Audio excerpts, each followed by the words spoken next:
Hello and welcome to session 3 of Veiled Fantasy. This is a fantasy reskin of the Veil, which is a cyberpunk Powered by the Apocalypse RPG, which kind of focuses on the daily lives and interactions in a city of characters. The cyberpunk is kind of the trappings on top of that. We're trying that with fantasy here. And last time we left off in a cliffhanger that we'll come back to in just a moment. I want to check in with all the characters and see where they are XP-wise and state-wise as well. Just as a reminder, our lines are harm to children and sexual assault. Our veils are harm to animals, sexual content, and torture. So let's start with Beldis. It looks like you are really close to spiking on your SAD, if I am reading that correctly. But your other ones are just a little ways in. Did you get enough to get in advance last time? Or are you still close? I did. I took my advance, and I think I added one to power. Okay. That makes sense. And then Romarog, you're pretty clear on your states. You haven't got any checks there. And I think you came in last time, so I think you're just on the edge of getting advanced. Well, we'll get you to roll a bunch, and then we'll get that miss, and you'll get that 5th point that you need. And Evram, did you get an advance? I did. I got an advance. I took a bard move, Antiquity of the Soul. Whenever you probe someone and look them directly in their eyes, you may also ask them, what is the most important thing to you right now? Nice. And the only thing you have a little bit of check-in is just 2 ticks into power, so you're in pretty good shape. And then Conic, you're 2 ticks into joy. And did you get an advance last time? I did. I took the artificer move, Things Speak. Okay. Oh yeah, that's the reading of items. That's always useful. So to remind you of sort of where we had left off, you had in various directions found pieces and bits about something called the Blinders of Ages. A couple of you had spoken to a noble called Artala Hammer Must Fall. You found out that he had been involved in some weirdness, maybe kind of betrayed them, and or at least given out information about them, and now they were hounding him. He spoke about them having control over a bunch of things. And I believe that Conic also discovered some locations related to some stuff that Artala had done. On the other hand, Beldis continued to investigate this noble's fallen building and was able to run into the bird person, the Kenku, who had clearly been involved with this. And after a brief standoffish conversation, Beldis took the demonic pet carrier that the bird person had and made off with it. That was brought back to, I believe, whose house are we in again? Is that yours, Romarog? Yeah, Romarog's. Okay, yeah. We're in your sort of upstairs flat, where you determined that, in fact, this carrier had some essentially demons of that had generated of bad fortune, of bad fate that were in there. And you were discussing like what comes next. How do we deal with this? Is it something we need to worry about? When you heard the sound of wings outside the windows, significant enough to tell you that it is not simply a flock of ravens, but it is large winged creatures. And Beldis, you are the most magically sensitive of your compatriots, you are the only one who actually knows any magic and can cast. Once again, Conic is a theoretical magician. He doesn't actually apply those. So you will definitely get the feeling of like spellcaster, at least one, maybe two, kind of powering up outside. What do you do?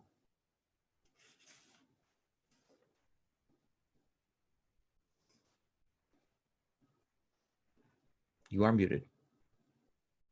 To unmute myself first, and then I'm going to seek direction from my familiar. Oh, I have a start of session move with my familiar. Yeah, we'll do that after this scene. We'll have everybody roll their start sessions on that. Perfect. So I'm going to ask my familiar, what's going on out there, and what should I do? So when I seek direction from my familiar, give it +1 hunger. It's pretty hungry right now. It's at +4. Yep. And that's then its max. And then roll and see what it directs you to do. Okay. Go ahead and roll. What do you want to roll that with? Oh, I'm gonna roll with. I'm gonna roll with joy. Okay. 0. Hang on, I just need to pull up the dice roller. Kind of excited about this, or yeah, like I think I'm pretty happy to be back with everybody since I had kind of gone off on my own for a while, and I'm just excited that we're all together. So I'm in the dice roller. Oh, perfect. I rolled a 3. All right. So the good news is you get that XP you needed. Yeah, I get another advance. The bad news is you're the one who's right by the window when the window blows open, and you will be hit with just glass shards and stuff, and will kind of knock you off your feet. So go ahead and mark light harm. And you're kind of knocked down and make a mess. This is Rumrog. This is your building. This is your flat. The windows get blasted open. What do you do? Yeah, Ramarog, the glass bursts in, and Ramarog ducks down to the ground. Not happy. This is probably not something that you want to have to fill in a requisitions form for. Ramarog is he looks at Conic, who he knows, works in the whole magic industry, even if he isn't a practical magician. And he just yells, what's happening? Peeks up over, make sure that nothing is, getting like fired into the room or anything. What you will see as you kind of look up, and then we'll cut to Conic, is that these two metal like claws come in on either side of the window pane and kind of hook in there. You're not sure what's going on yet, but that's sort of the next thing is happening after the window's gone open. Conic, what are you doing? What are you saying? How are you replying to this? This is very uncharacteristic. Conic, the big explosion happens, and you would think Conic would normally cower. However, in this case, Conic snatches up this demon cage, and puts it behind him, and steps away from the window, protecting it. Okay. When they come in to attack that, we will move to your preservationist. Does that seem fair? That sounds right. Yeah, that's what I was looking for. Sure. Oh. Yeah. And what you will see happening is there's clearly some magic being done kind of on the walls outside. And they're actually using those hooks to kind of peel back either side of the wall there to get more room to get into here. Evram, what are you doing? Can I tell, like, looking at this creature's face, does it seem like a person, or is it more like animalistic? Why don't you? Well, so you kind of step and you'll look and you'll see that there are a half dozen bird people outside. Okay, but they're people. Yeah, there's at least two that are casting because you can see the telltale flare of magic. Two that have these hooks and are pulling the wall back, and another two that are armed with looks like short crossbows and are kind of getting ready to do a pass here. Yeah, I just shout, what do you want?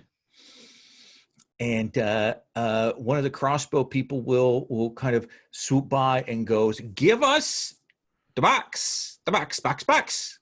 Oh, is that what they want? Hmm. Conic, you want to give him the box?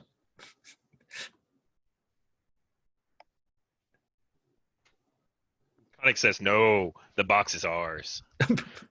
You heard him. I guess the box is ours. And I sort of, I guess I lift up my cane, and that axe blade, that flaming axe blade appears. So they are. And just to be clear, I Yeah. think that's an ultimatum. Yeah, absolutely. I think I'm Absolutely. saying, fuck off, or at least some of you are gonna get hurt. Yeah, let's Maybe I even say that. let's have you roll that. What do you want to roll that with? Oh, what am I gonna roll that with? Sad. I'm real sad about this whole situation. I don't want to be defending this house. I don't want to be fighting these people. It just breaks my heart. You can even hear the sadness in my voice when I say those words. Fuck off, or or at least some of you are going to get hurt. I'm sorry. Where's the link to the die roller? It is I was clicking through the tabs. I couldn't find it. it is right at the bottom of the middle column there, and Dan just put the link in the Oh, chat great. too. Thanks. All right, there we go.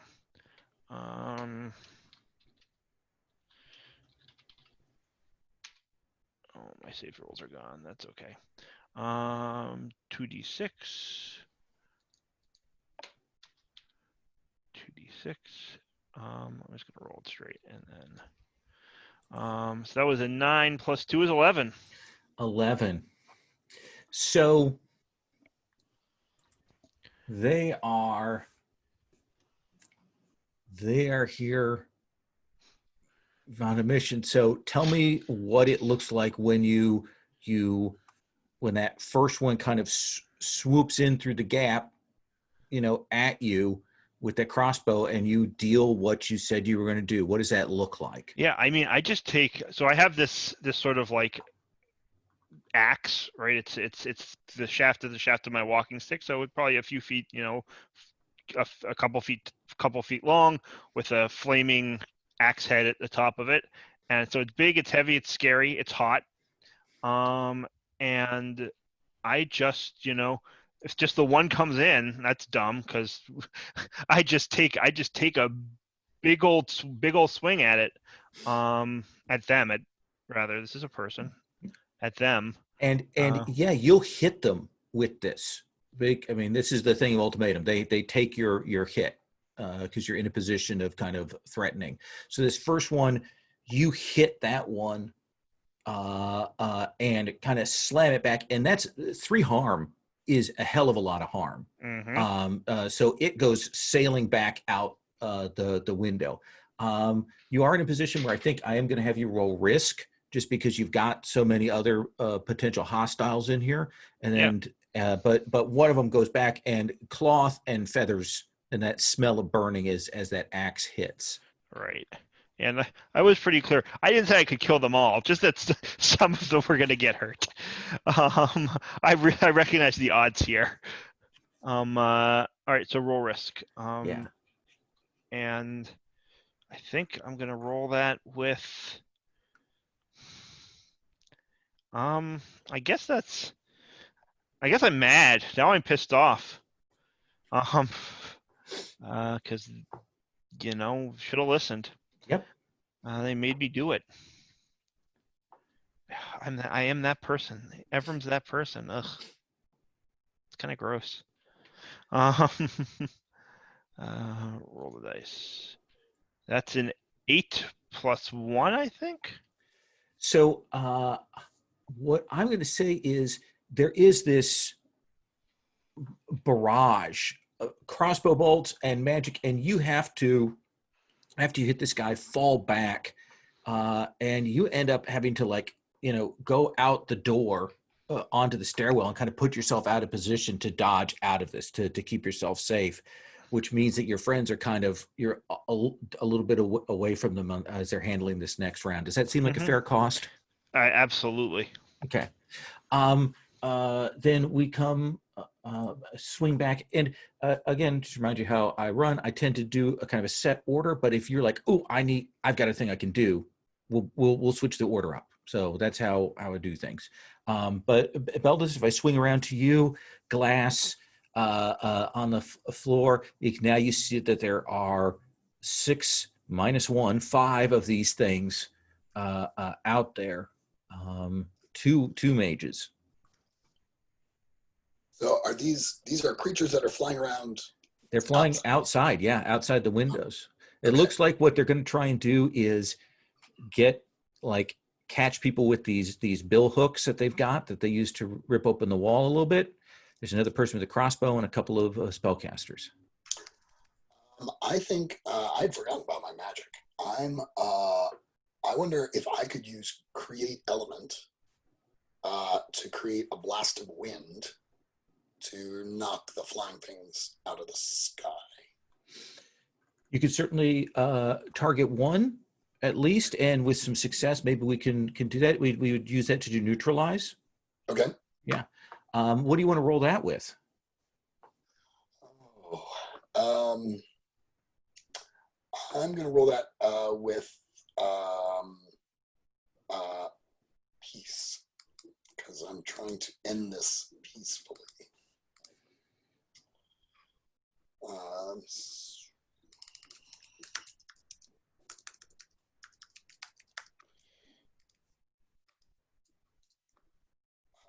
Rolled a 6. So what does your casting look like? Like, we haven't seen you cast on screen yet. So what does it look like? Is it the demon? Is it you casting? What do we see? I think as I'm sort of coming to, the demon is actually whispering in my ear, and I just sort of repeat the things that he is saying to me. I chose distinct mark and must gesture, and what I was imagining is I make different marks on my body to create different types of spells, and so in this case, I'm sort of creating these scratch marks on my hands, and then a gust of wind emerges from them. And that gust of wind comes up, and as it does, you'll see one of those kenku, big wings flapping, gestures, and there's just another visible piece of air element shoots out, grabs onto where you're casting, and yanks you bodily out of the room, whips you, slams you against the building across the street, the same level. You're going to mark harm, the next box of that, and you're kind of shaken as you're thrown outside. They're kind of clearly trying to divide the forces there. Fantastic. You see that, and now it's just you and Romarog in the room, Conic. So I'd like to do a real quick check-in. Yeah. What are you guys? So the party. What are you guys looking for? You guys are defending and all of that. That all sounds good, and we're good with this. Fantastic. Unless something changes, but for now, yeah. Okay, I just wanted to make sure before everything got all messy and all that. Okay, so Conic's stepping up, and he says with a bellowing voice, with authority, the kind of authority that only a college professor can have. Stop! And in the silence, he says, by the ancient rites of ritual, ownership has passed. You have no claim to this object anymore. I would like to roll revisionism. Ooh, interesting. Is that okay? That's specifically for research with my order. And those who matter, that they're wrong about some key belief process. I'm loving it. Fantastic. I'm loving it. Let's have So- you roll with reputation. How much are you spending of your reputation? So I have 1. I'm going to spend it. So I'll Okay. beat it back down to 0 reputation. Okay. And let's see what that looks like. I rolled a 6 plus 1 is 7. So I think what we'll read here as the gain +1 rivalry. Let's not impose that mechanic, but let's say that you're going to earn their enmity here. And there is this moment when you see the other caster kind of casts out their magic, and they realize that the connection that they have with the box is severed, and he says, "That is for a day and a night. We will be back to change ownership then." Granted, that is smart of you. And the others are still like kind of what, like they're like, what is going on? What are you doing, Romarog? There's kind of suddenly a pause here. Yeah, Ramarog, he gets up, sort of like head in his hands. And when it seems like there is a peaceful moment, when he's sure that nothing is going to happen, he takes a couple steps towards the window and he closes the curtain over it. Yeah, when you pull the curtain, it kind of pulls away from where the wall is torn apart and the window frame is kind of hanging there. Do you do that? Yeah, a little privacy. I think, Beldis, you'll see these 5, 2 of them fly down to pick up their burnt friend. The other 3 kind of look at you and go, "We'll be back in a day and a night." I'll be waiting with my friends. And they'll off into the air. Evram, what's your reaction to this change?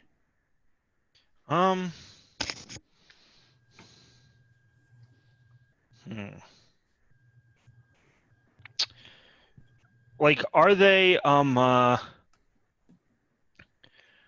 can I see, like, are they, or is like one of them kind of pursuable? Yeah, you could. I mean, yeah, absolutely. They're taking off right now. Yeah, they're leaving. I want to see if I can grab one of them at least. So that. Well, I mean, now that will mean you'll draw the others back. Maybe. Okay. Like, yeah, I mean, I think I mean, if you're telling me, sorry, I said maybe. Are you telling me that that's the cost? I'm saying, well, we've got a group of 5. They're heading out right now, and so the stronger chances are that if you do this, that there's a good chance that they're going to respond back. But we'll go to. What about the injured one? Is he dead or is he just hurt? The other 2 of them swoop to grab him up. Got it. So you could try to take on. You've got them separated into 2 groups of 3. You could try and take on one of them. That's better odds. So let me talk to the group for a second here. Sure. I would like us to try to get one of these people to be able to talk to one of these people. But there's a risk that will just start the fight over. We have a second to decide. What do you think? All right, we don't have a lot of time because they're flying away. Yeah, I would say if you want to talk. If you attack them, they might respond in kind. But if you want to talk to them, I think you can do that. Let's parlay, right? Yeah. I think I'll just shout like, "Hold! Can't we talk about this?" Let's have you roll sway. Yeah, I'm not really. What am I offering them? Yeah. I feel hold hold. You may not need to go back to your masters with nothing. Interesting. Okay. I'm not sure what it is I'm offering them, but we can at least have a conversation, right? Um, uh, okay, and I'm gonna roll that with peace. Which I think is 0. I'll see in a second. Roll the dice. That's another 8. I've just been rolling all these 7s and 8s, and my peace is 0. So you're going to have to choose two for them to stop and listen. There is that thing where they're clearly having some conversation because of that change of ownership was not what they were expecting, and there'll be that swoop where essentially you've got two mages and a crossbowman who will kind of keep their distance, but will flap and listen. I will happily. I'll owe them a future debt. I think I say that. I'll owe you something. If you stay and talk. Do they choose to, or do I choose to? Sorry. You choose to. Yeah. So yeah, I owe them a future debt, and what do I have now that I could offer them?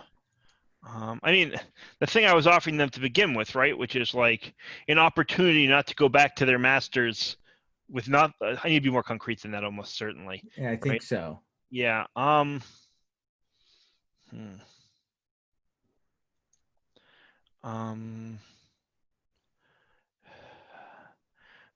A get out of jail free card with the books of the Spire. In as much as that's something I can offer them. If it's within my, I don't know if that's distinct from a debt. No, I like that. I think they'll say there'll be that kind of talk, and they'll say,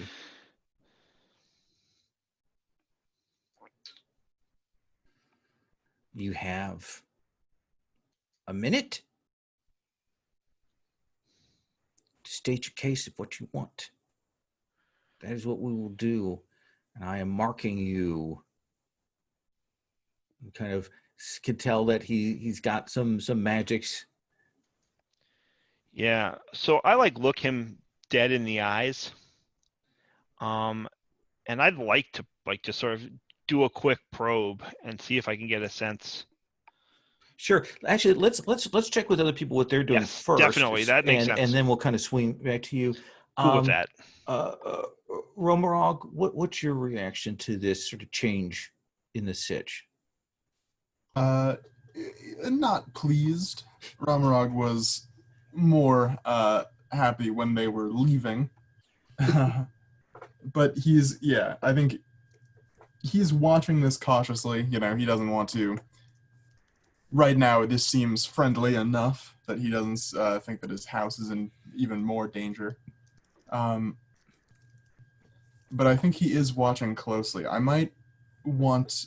Yeah, I think he's trying to watch them to see what they might do. I think I'm going to analyze this situation. Okay. What do you want to roll that with? Let me look at my ones. I think this is fear. Okay. I'm afraid that, something will start back up again. Okay. Check the first box on fear and go ahead and roll with that.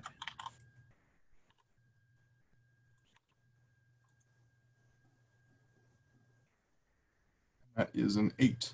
That is an 8. So you get to ask two of those questions. All right. I'm going to ask, how are they vulnerable to me? They are bird folk. They can't. I mean, they're bigger than normal birds. Flying around is going to exhaust them. They're burning through their energy right now, kind of keeping themselves together, and they are fragile in other ways, as demonstrated by the fire axe that lit the other feathered ones on. I mean, in that sense, you have some physical advantages over them. They have mobility and some magic. And then I'm going to ask, is this going to get worse before it gets better? That's a really interesting question in this situation. I think on the macro scale, this is definitely going to get worse before it gets better. You can see that they're not alone, that they obviously have other people that they're connected to. They're going to take a day and a night. They're going to hold to that, but there are probably other people that are looking for this. Yes, that makes a lot of sense. Connick?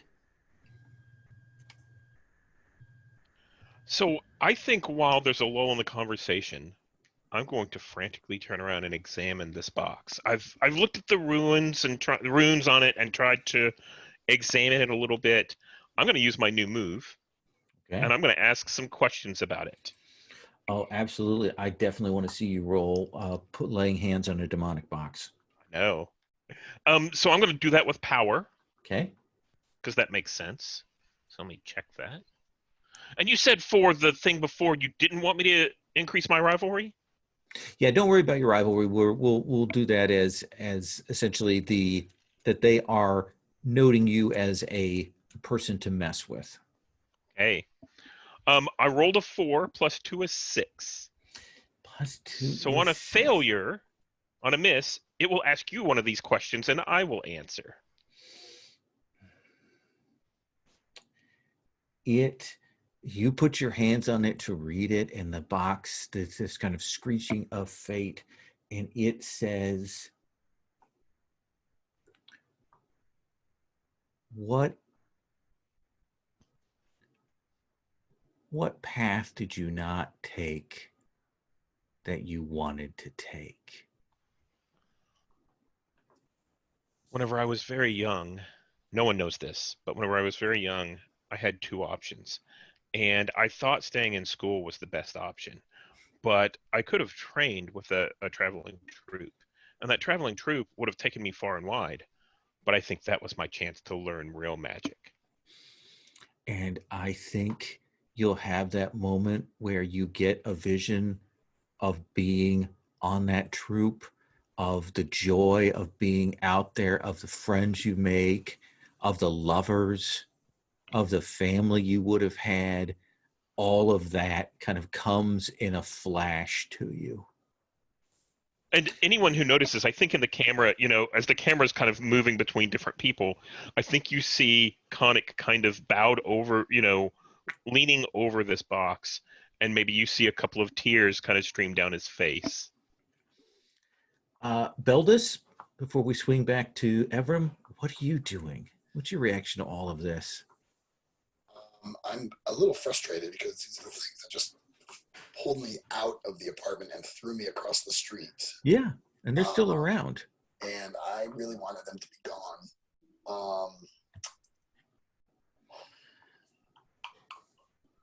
All 6 of them are back? No, the 2 of them have grabbed the wounded one and are flying them up, but you've got 2 mages and a crossbowman left. Now, mind you, their attention right now is on Evrim because Evrim has kind of asked them to parlay. I think I'm going to follow the ones who are flying away. Interesting. Okay. I'll be bleeding out of all parts of my body at the moment. But... Yeah. Let's put a pin in that. Okay. And we'll come back to that. Let's come to Evrim. You wanted to probe? I did, yes. And I think I'm doing it with, I think I'm a fool, and I think, no, I think I'm a little scared, actually. I think this is a situation where it's like, well, I just pulled these people back, and they don't seem too happy to be here, and I might not get what I want, and then I've promised them all this stuff, plus they're scary. So fear it is. So yeah, so I'm going to roll 2d6 minus 1. Sure. And that's a 5. The 5. Well, the good news is you get to mark XP. Yeah. The bad news is, as you're kind of standing there and you're talking, there's this creaking sound, and you suddenly realize that they've torn out the sides of the walls and such, and it's at that moment that the floor underneath you goes, and you will fall essentially the 2 stories down to the sidewalk below, and mark a harm. And the 3 of them, that kind of breaks the sort of the hold that you kind of had that conversation, and they will fly up and away. You hear Evram mutter. Then let's do this. Let's you will notice that Beldis is gone. Beldis, you can follow them back. Eventually, finding your way to what appears to be like a tower that's an eyrie of some kind. You can see that there are a number of other winged flying peoples that seem to come and go, and you'll see that this group of Kenku go to a particular level on a particular side of this tower building. And of course, there are ladders and bridges that go to it, but you can follow them back and see where they get back to. Does that seem fair? Yeah, that works. Okay. Am I familiar with this part of town, or is this like a new thing that's cropped up here? Or? No, I think you know that there are lots of different people, but you probably, they're up on a higher level, even though they're still kind of, probably, a range of classes, but they have access, and they probably do jobs and work as servitors for people at the upper levels just because of their mobility. Your armor does just negate the harm. So there is that moment where you hit the ground and the wind is knocked out of you. So I think we'll cut forward a little bit to, post recovery, post the group getting back together, post workmen having closed up the hole in the wall. And we'll move to that kind of start of session thing. You can erase light wounds if you have them. Things that are higher than light require a little bit of treatment. They don't just go away with a few moments. So let's start with Beldis. Beldis, you should roll with your friend's hunger. Now, you did lose 1 hunger because you did what they asked last time, but you still would be, I think, at that +4. Right. All right. So this is "Thy will be done," and now I rolled an 11. Okay. So you can tell that your familiar is impatient with what has happened here. And you can tell that they are stewing over this, and it's not going to be good. Does that seem fair? Sure. The demon's annoyed by the fact that this has had, like, it clearly is bothered by the presence of these other demons, and it's frustrated because it did that casting, and then it got by the bird wizard, and it does not care for that, because that's sort of a sign of weakness on its part, and it doesn't like showing you weakness. So So it's that kind of its self-image is a little harmed, and it's probably going to take that out on you. Okay. I also feel like maybe it's insisting that I try and do something to boost its ego a bit, to make it feel better about itself.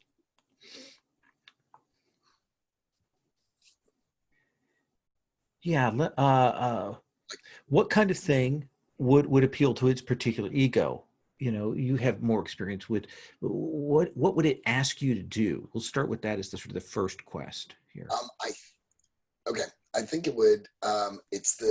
Since it's more of a knowledge type demon, being able to demonstrate its vast knowledge and my making use of that knowledge in a useful way. So it's going to insist that I continue to investigate things. Oh yeah, So it can show me it does know eventually how to defeat these demons, these other demons. Yeah, it is very. Here is the one thing I will say that it will ask you. The first request is it. I don't think it's in this what it says. I don't think your friends told us everything that we need to know from their meeting with that noble. We need to put the screws to them and make sure they haven't left anything out.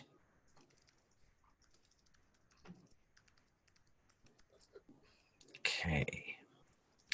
And Romarog, you have a kind of a start of session, right? Yes, I do.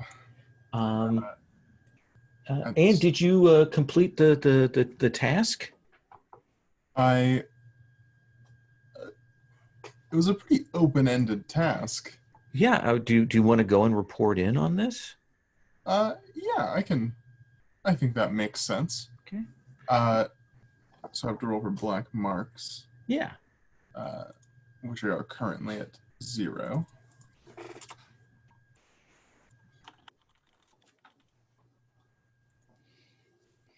That is a 6, which is good, Fine. That's fine. And you get to mark XP. which is an advance. So you'll go into the newsroom, and the Souse people are there scribing and working on things, and you're a more placed agent, so you'll head into the offices of Wince, and she'll look up at you and she'll say, you look a little worse for wear. Yeah, Romarog looks at Wince very disenchantedly, and he says, I thought that my housing was supposed to come with protection? You have guards there. Was something happened? And, Yeah, Ramarog, he sighs, he goes, you might get a charge from the building. There was some, there was a home invasion. Was this a work-related home invasion? I wouldn't say so. Well, in that case, then the costs are certainly on your shoulders, good sir. Yeah, Ramarog sighs. He goes, all right. Well, Do you have a report for me? yeah, he looks at her, he goes, well, that depends if you actually want to know what I found out about. I looked into the bags. Mm-hmm. I found a connection. I think I know where they came from, at least. All right, where did they come from? They came from the blinders of the ages.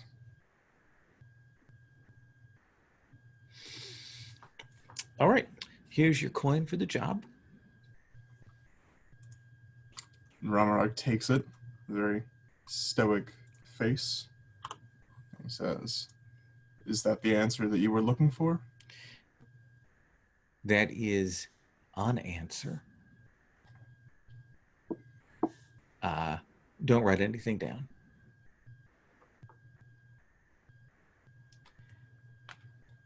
Ramarog raises hands, not writing anything. And you've completed your task, so I need you to roll guild business. All right. My poll is also 0. Or no, my poll is 1, actually.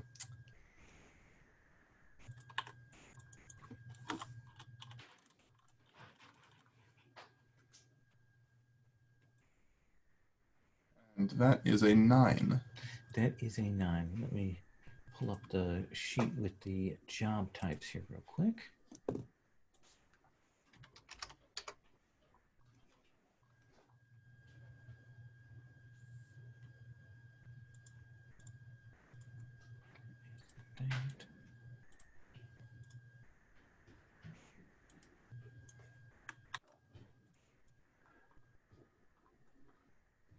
So on a 9, they give you 2 mandatory tasks. What is one of the tasks that you want?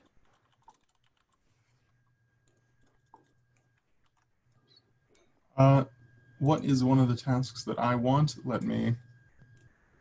Sorry, I clicked out of the page. Sure. Let's say misdirecting someone. We'll say it goes against our general thing, but I would like you to work on spreading the rumors, concoct a story about these bags, ascribe it to a rogue, crazed sorcerer, and get that out on the street. Yes, ma'am. And Ramarog nods. He jots down a note there. It says, "Crazed rogue sorcerer." And he shuts his little book and he says, "Anything else?"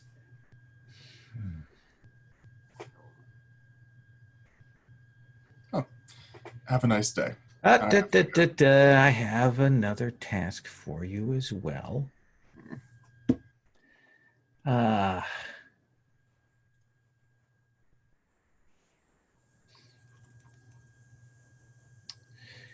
See if you can get your hands on one of these bags. Doesn't have to be your hands, but maybe somebody that you know's hands. Find out where one of them is. Ramarog. Ramarog nods again. He says, "All right, I'll get to that. See if I can figure out where they've ended up." And have a good day. Thank you, ma'am. Now I have to go meet with a carpenter. Evram, you don't have a start of session move per se, right? I do not, no. But I do think that your guild master is going to call you in to talk with you about the task that you were assigned. Oh, I would like that. Remind me, do we have a name for your task? We have not. I don't think we assigned them one, or if we did. Okay. We will call them Ravdashi.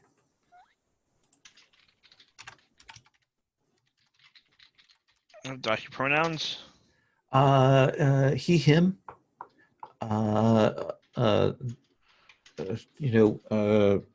Head shaved, marks on there. That kind of keeps himself nondescript so that he could put on necessary disguises or things like that. Where is the sort of guild house or the chapter where you report in for the Babadook? So I think we're not a big organization. I think it's got to be in a bell tower. Okay. Right. Maybe not actually. Maybe in one of the spires of the city, right where the Babadooks of the spire. So I imagine somewhere high up on one of the higher tiers, there's a tower, and that's sort of our headquarters. Owls roost there, obviously, There's and the very guildmaster. gothic feel to it. Yeah, kind of. In as much as, but in as much as the city has like anything gothic, it's this tower. Okay. I imagine there are stairs and then old rickety elevators to get up to the levels where the guildmaster is at. Yeah. And he will greet you, and he will say, "Ephraim, how are you?" Master, I bow my head respectfully. The task completed? Not without some complications, but yes, justice has been served. For the record, what is the sentence that was passed? His face was marked. Fair enough. Are you unbound at the moment? Are you free if another task were to be ready to be placed in your hands? I am, but someone was meddling. Someone was meddling. What do you mean? Artala the Hammer Must Fall claimed, credibly, I think, he was not in a position to lie, that not that he was framed, he didn't deny his culpability, and as such he received his just punishment, but that there was a force conspiring against him, pushing him to act dishonorably. Those who have broken and transgressed, especially the nobles, will say many things. It was credible, Master. He called them the blinders of. I'm sorry, I've lost the ages. The blinders of the ages. Let me write that down. Oh, I did write it down. He says,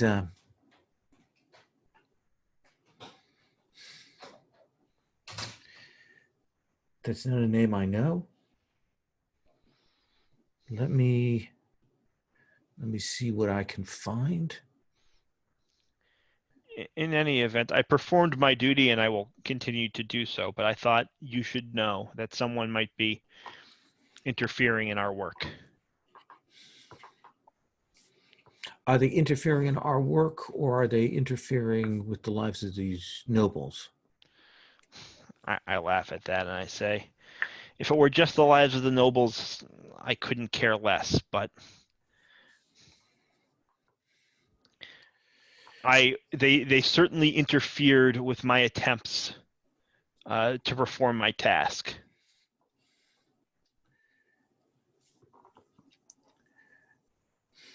All right, I will keep that in mind, and I will set someone to watching this Artala.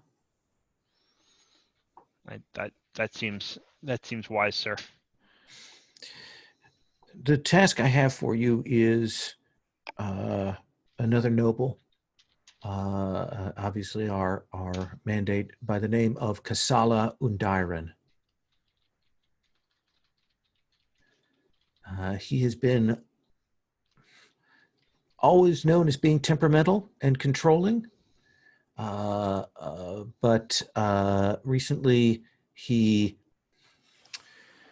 took some offense, we're not sure exactly why, and struck down his bodyguard. One of the families where their bodyguards are assigned when they're children, someone that had grown up with him, struck him down, and then called off his sister's wedding to a powerful noble from the College of Voices.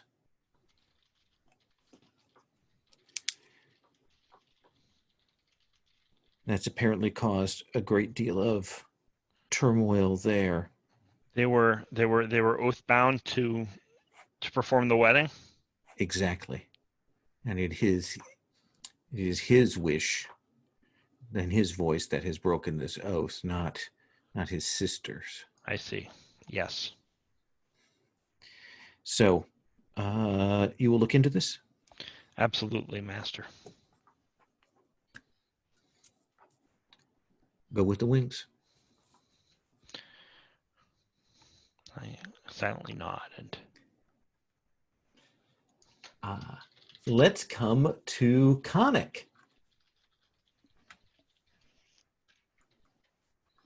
You have a start a session, I believe. I do. It's roll plus rivalry. I rolled an 8. My rivalry is a 0.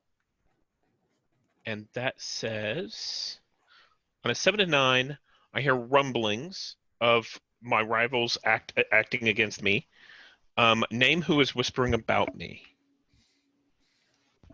Last time it was another department. The sort of practical mages were pushing on that. Is it still them or something else? I think it was still them. And weren't they from another university? No, you never found out who was dragging you to that other university. Ah, that's right. I Do you want me think to pull that in? Yeah, let's do that. So I think that I make some inquiries, and these are rivals. They are. Well, if I may, I have an established fact I'd like to throw in here. Oh, that'd be great. Yeah. You try to track back, and you will hear that, you find out who those two cops were that grabbed you up. Kind of ask around, and you'll find out that you're being taken to the College of Voices, apparently to a mage named Zilsaran, who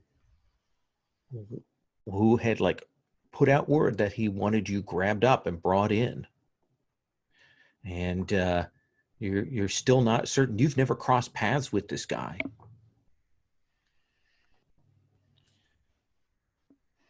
It's another one to research. It's another thing to figure out what was going on. That's right. Absolutely.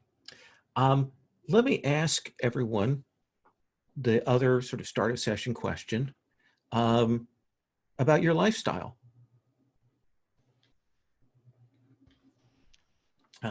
So we do this. Let's come back to Beldis. Beldis, are you maintaining your lifestyle? Are you paying 0, 1, or 2 gold to maintain your lifestyle?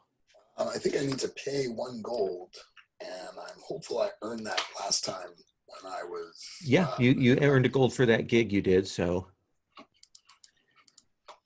you're back down to 0, but you're maintaining your apartments and all of that. Right. Romarog, how much are you paying to maintain your lifestyle? 1, 2, nothing? You are muted. Yes. Sorry. Where is this on the thing? Oh, so in the other moves, Okay. on the third column, we've got at the very bottom a move called Lifestyle. I see it. You will recognize this as being from Apocalypse World. Yes. Let's say 2. Okay. So that will include getting your windows repaired, getting that all cleaned up, taken care of. I have a lot of repairs I have to pay for right now, so. But your landlady boots out someone else from a guest room and puts you up in there, and there's some extra wine provided. And the couple of guards that you have here are extra solicitous because they did not get up to assist you all in time, and they're trying to not get fired. So everyone is treating you with kid gloves. Whatever you want, you want them to run down to the corner and get you a big bowl of ramen, they'll do that, So you're living well. What about you, Evram? So I think I pay 1, but also I don't know that I ever did this the first session. Yeah, I don't think we did, but that's okay. I think All we right, were okay. kind of setting up the sort of the task that was put to you. We think we kind of rolled that into that. That's fine. So yeah, I mean, I think I'm paying 1 Okay. to sort of maintain my lifestyle, and I'm going to have to gig. I don't get paid for my job, right? That's how this. That's correct. That is your duty. You probably have a Yes. cover task that we can Yeah, deal I'm with. going to have to gig at some point. But that is fine. I will spend that gold. And what about you, Conic? Conic has no gold to spend. If you don't mind, I tried to gig, I think, in the first session and failed. And failed, yes. Yeah. So if you don't mind, I'd like to cash in a debt on. I think I have a debt on Ramarog. I have 1 debt on Ramarog, Okay. and I think I tell Ramarog, the police tried to pick me up, and being marked by these Kenku, I don't feel safe going home. Can I stay with you tonight?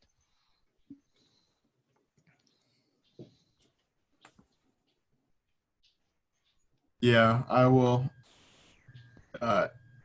Ramarog will give it to you, but Ramarog also under the condition that you and the box are out of the room before 24 hours are up. Of And- course, understood. And Conic, what is the thing that tells Ramarog that you're prepared to stay here for the long haul? Like how does Ramarog know that maybe you're gonna stay as long as you possibly could? I think it's that there's this new apartment. Whenever the landlady kind of showed him in, and we had this agreement that I could stay at his place. I kind of walk in and I'm like, oh yeah, this will do nicely. And I claim one of the bedrooms, right? Okay. There's 2 bedrooms in here. Of course, I take the smaller one, but, I'm like, oh yeah. And I think, I wash my clothes and I hang them up to dry and, stretch out in the, on the mattress and all of that. This will be nice. Let's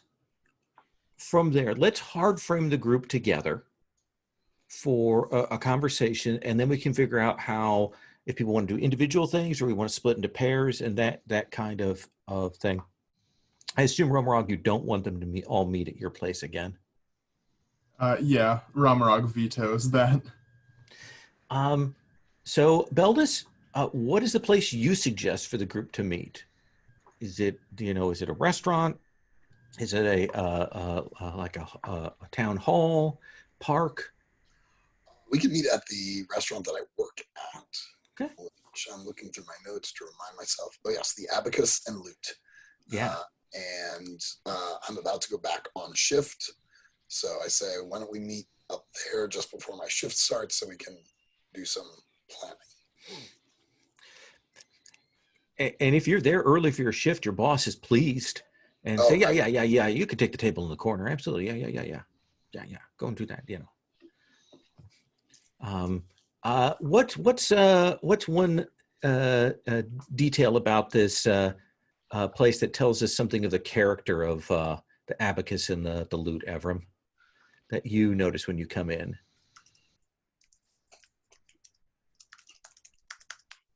You muted. You're muted. You muted.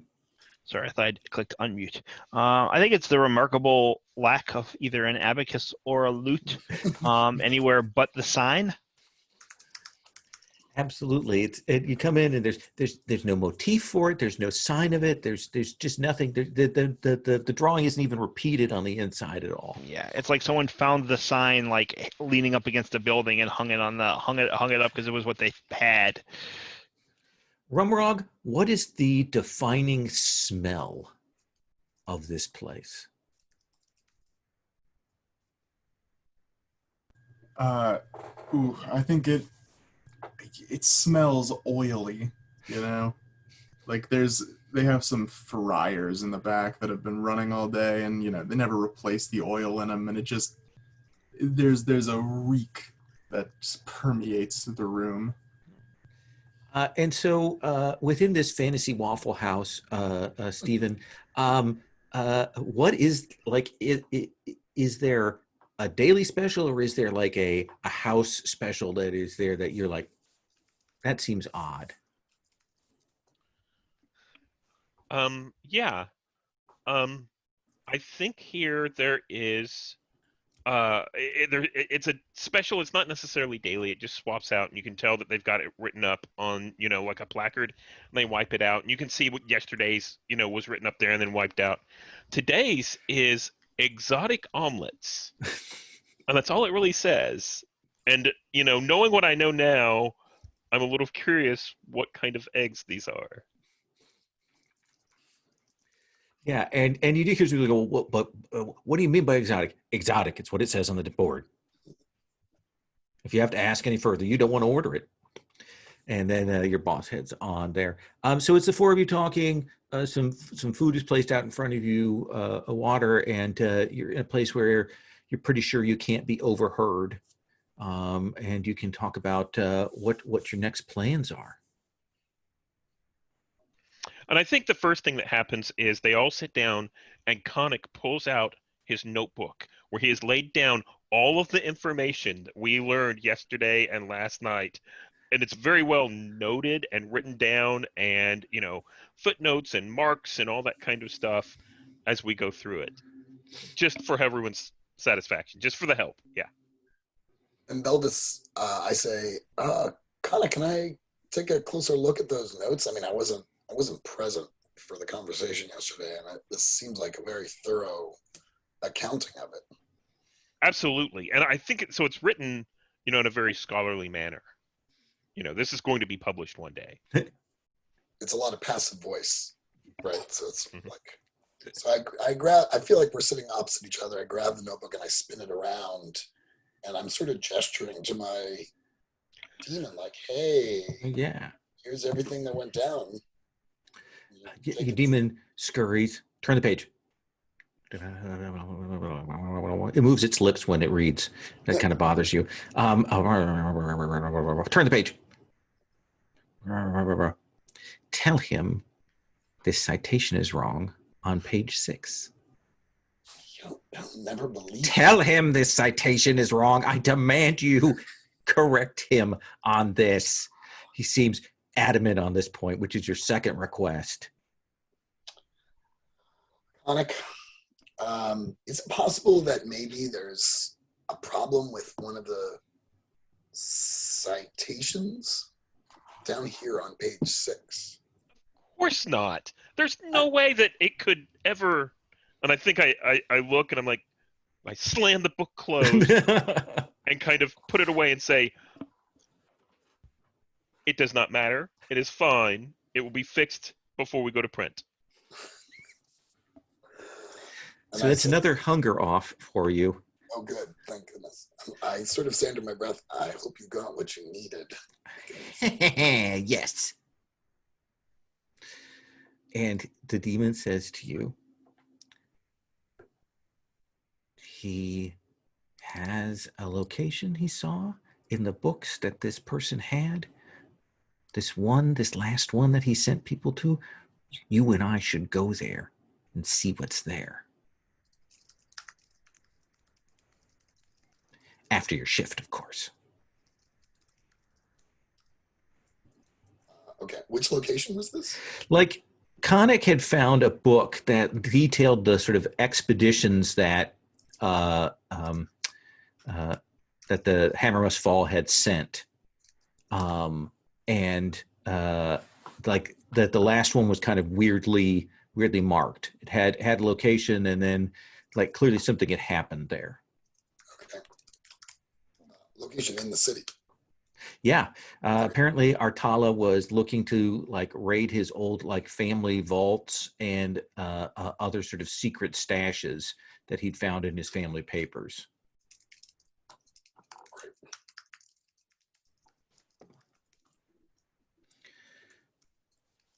So, Everett, what do you say to the group? Yeah, I was paying attention to that exchange and am very confused about what exactly Beldis was doing there. And I sort of like look at him kind of curiously, and it's like as if I'm about to ask a question. But then I kind of like shake my head, and I'm like, task at hand, task at hand. So the blinders of the ages.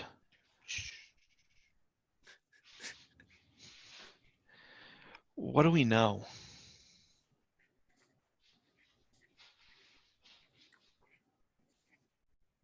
So it sounds like we don't know anything, is what I'm hearing. So maybe that should be a step we take.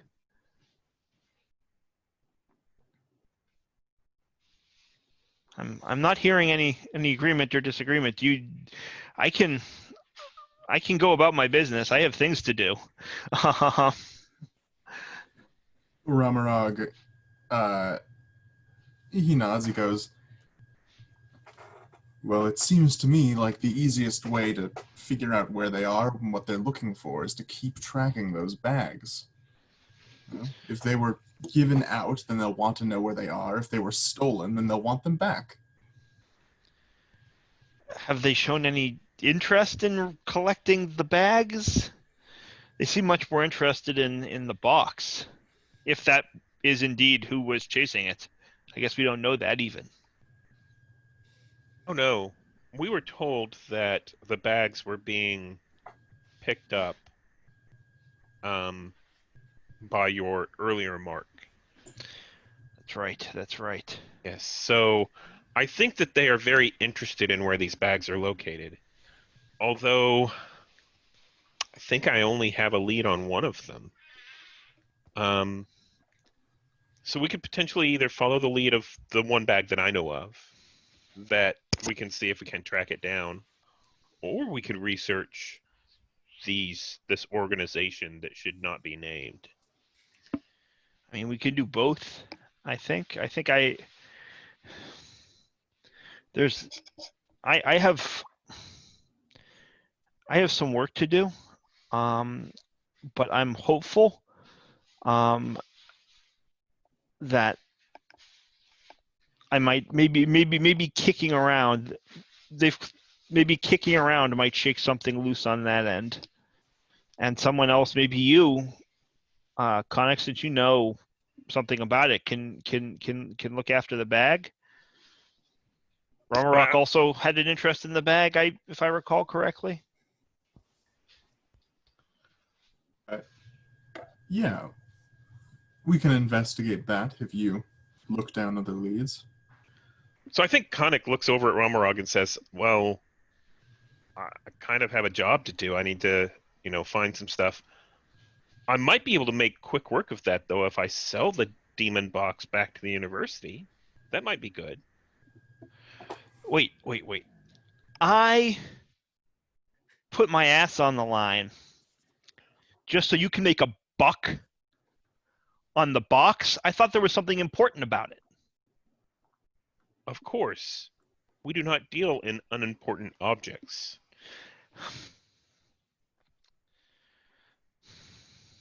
Yeah, I'm... Here, let me explain to you what you put your ass on the line for. And I say, here's the box, and I hold up, it looks like a bird cage kind of thing, like before with a cloth over it. And I say, would you like for me to open it here? Sure. I think it would do a lot of destruction. We saw the type of destruction that happened before. If in the wrong hands, it could cause a lot of damage. So let me put why is the university the right people to have it? Because they'll give you gold for it? No, because we study it and we make sure that we understand what happens. We are responsible with these kinds of items. I lean back and say, you know what? You're right. I shouldn't be angry. But I do want my cut. Oh. I think all You're- 4 of us should get our cut, frankly. You're right. That's only fair. Well, okay. Let's see what happens. We'll see what happens, but So it sounds like you do want to sell it. I mean, either I'm that fine or I with- find something else. I'm fine with selling it. Actually, the more I think about it, the more I see that you are correct, Connick. Your judgment was correct, and of course, all of us who took part in acquiring it and protecting it will get our fair share.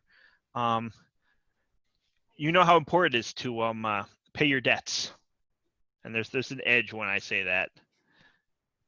Absolutely.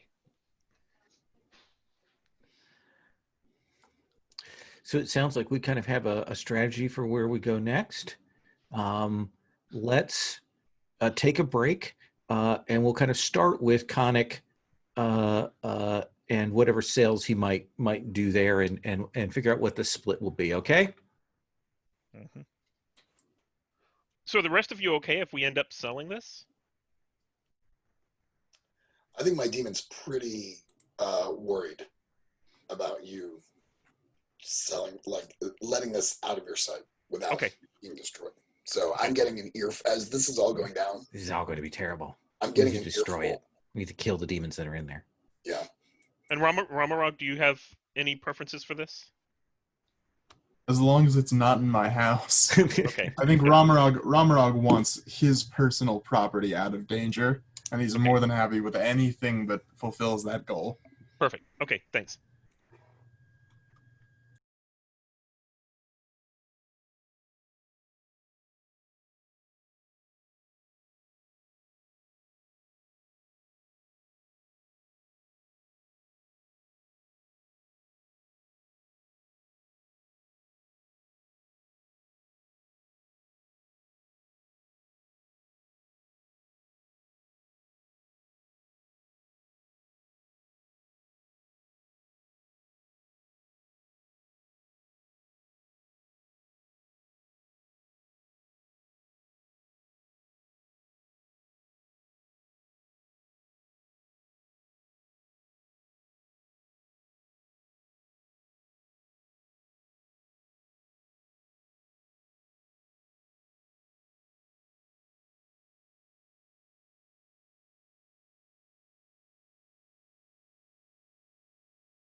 So let me ask you, Conic, who do you take this to in your university? So I think that my part in the university is I'm sort of an acquisitions guy. Um, Earlier, I'd been looking in the bazaar for anything interesting, and usually that's kind of a pittance.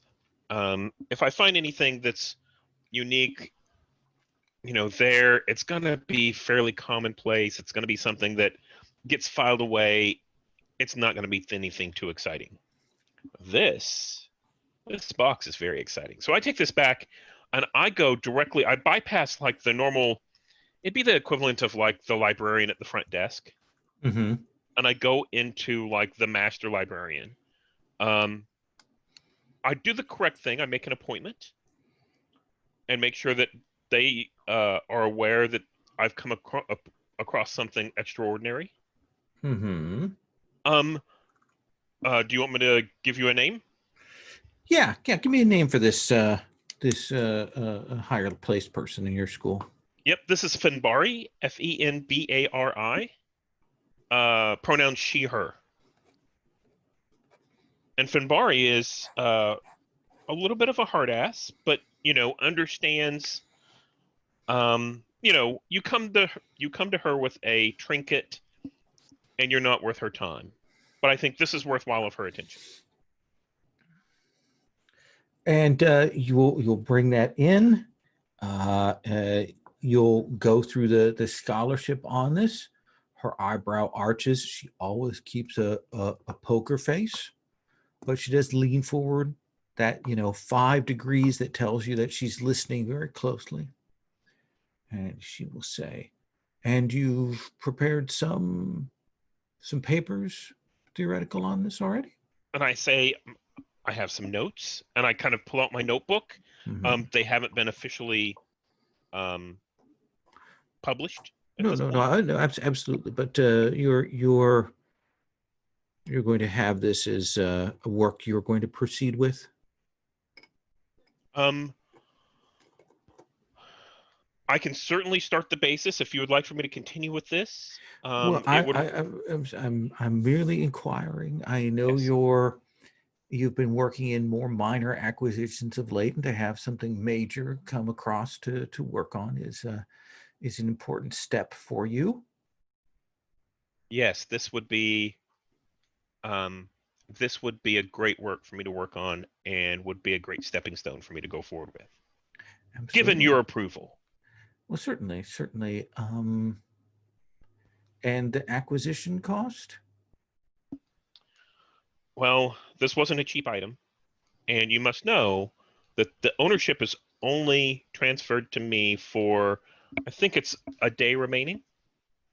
Um, then the and I pull open the book and I have like a little sketch and I say, Mhm. and then the Kenku, 2 wizards and a number of crossbowmen will come looking for this and Well, explain this should be put into protective custody. we can put it in a Scry Vault. That should, if there's any kind of tag on it, they should be able to modify that. Um, It also probably contains no less than two, no, I probably understand. three I listened demons. to what you said. I understand that there are Good, good. demons of fate. Blah, blah, blah, blah. I followed your argumentation there. I noticed the citation here is a little off, though. Yes, yes, it is. And I thank you for pointing that out, and I will correct that right away. Excellent, excellent. So again, the cost. Oh, it was not cheap. I had to have hired help. There were 3 others who helped me with this. Um, so I think beyond my normal retainer, they each need a gold apiece. Let's have you roll with risk here. Okay. What Oh, do and you I want? need to Yeah. decide. What is your mood here as you're kind of trying to get this out of her? I think this is fear. Yeah. So I'll mark fear. Mark power. And that's a +1. And I rolled a 6, so that's a 7. Certainly, since this is going to be a research project for you, and we'll be handling the scry guarding and so on, so that'll offset some of the costs. So we'll pay you your normal 1 gold retainer, and I'll write a script for 3 more gold for your help. Thank you. I appreciate that. And if more help is needed, I trust that this is something that I can come back to you and talk to you about. Meaning, I might need to hire others. Well, certainly, but we'll need you to put together a proposal. I see. Yeah. I see. Yes. Absolutely, and then we'll take bidding for henchmen and so on, and put that in the process. I'll see if I can't write something up. Yes, absolutely. You can put together an RFH request for henchmen, and we'll get that all out there. Okay. So while that is going on, are you going to do your shift at the restaurant? Yeah, though I recalled during the break that I'm severely injured. Yeah. And I don't know if that makes it difficult for me to do my shift, but I was thinking I might need to, I kind of showed up to sort of show my boss, like, hey, I'm willing to work, but, I'm hopeful that maybe I can leave a little early to go to the healer to get this taken care of, this concussion taken care of. He says, I tell you what, how about I advance you on this shift? You go down to the corner physiker, get that looked at, and then come back so you're not bleeding in the eggs. Right. I wouldn't want to make the omelets any more exotic, right? Exactly. Right. And he'll spot you a gold. Thank you very much. You can clear a moderate wound level quickly by spending a gold. Right. And then let's have you roll your gig. Okay. What's your mood once you're finally able to get back into the kitchen here?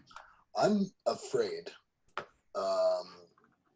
because I'm constantly thinking about Conic going off with those demons and my demon telling me all the terrible things that are going to happen.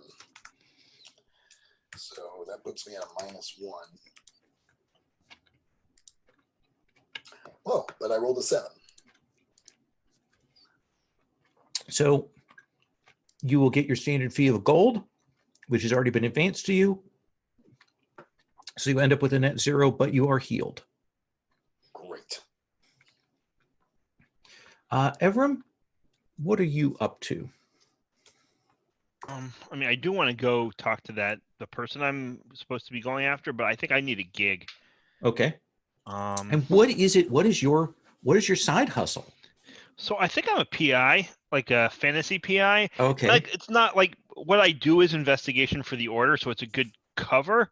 But I think most of the kind of stuff I'm doing is like the real kind of grimy, dull, like PI stuff, like looking divorce work, and checking up on people's scams and things like that. Exactly, like occasionally trying to dig up a lost family member or whatever, like someone who owes somebody money, they can't find them. I'm not I do not go after them unless they're a noble, and then I do it in my other capacity. But okay, then let's have you roll. What do you want to? What's your mood in having to go and hit the streets?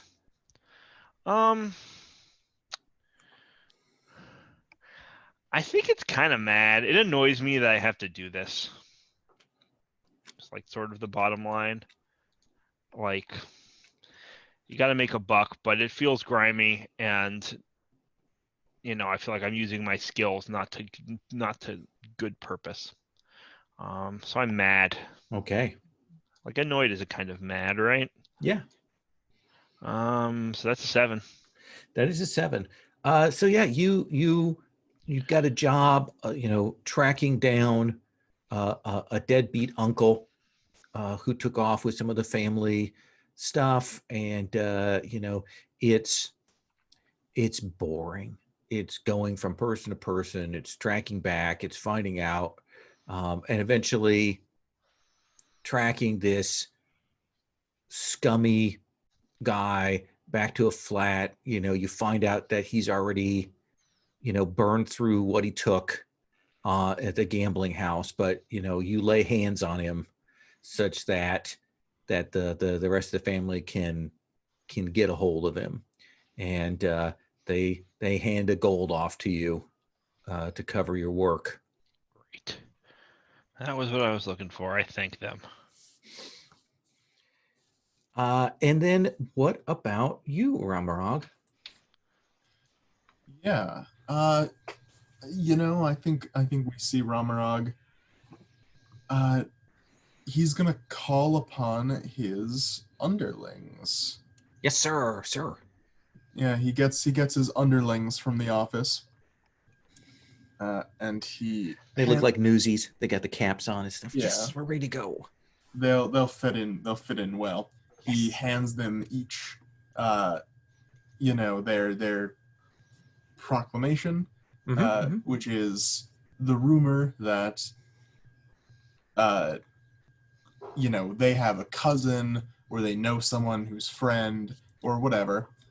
Some distant-ish relation got turned inside out by one of these magic bags, and he was sold it by this street sorcerer, this crazy old street sorcerer.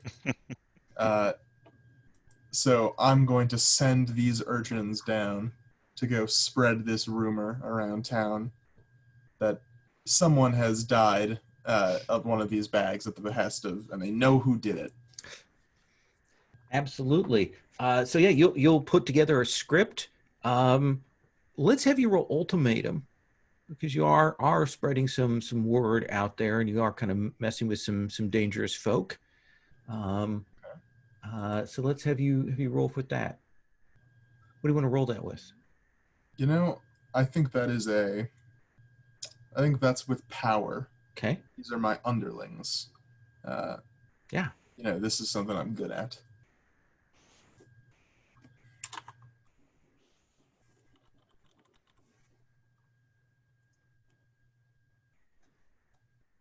No, it is not. That is a 6. So I thought I was good at. So you will spread that word out into the streets. And the good news is you get to mark XP. The bad news is a couple of your underlings don't come back. Like at the end of the day, when there's a kind of a check-in, there's a couple of them that don't report back in. And you definitely have the distinct feeling when you kind of head back later on in the day that maybe you're being followed.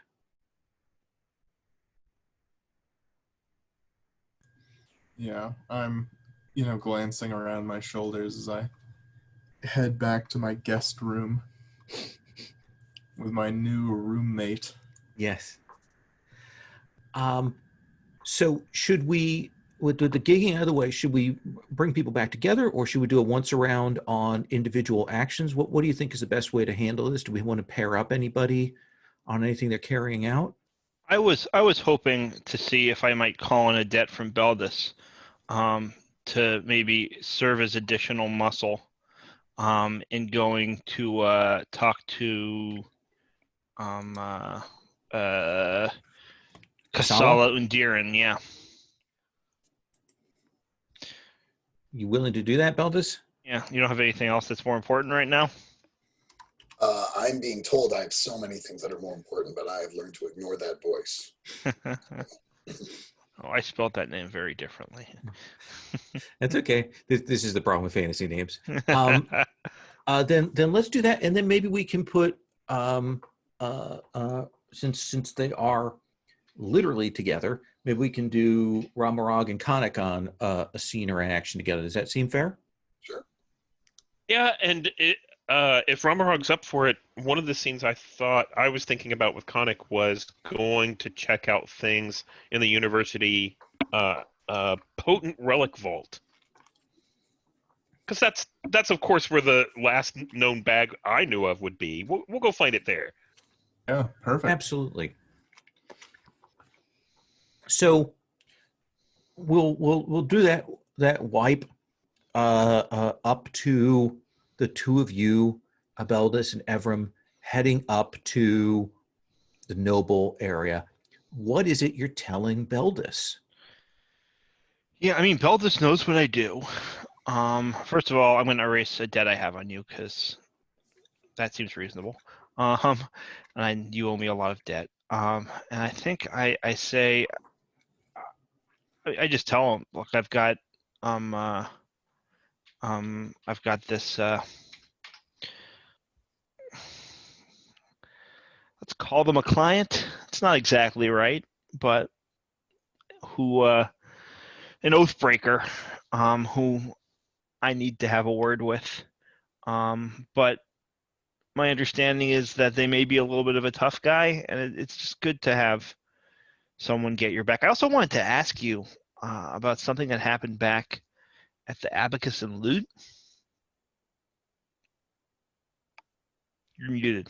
I'm sorry about those omelets. I know they call them exotic, and I know. I mean, it's really. I mean, I had a sandwich. There were no eggs in it. It was fantastic. No, it wasn't about the food, which is what I expect it to be. Yeah, I mean, it's a college dive. What are you gonna do? So. Yeah, but what was going on with Connick's notes?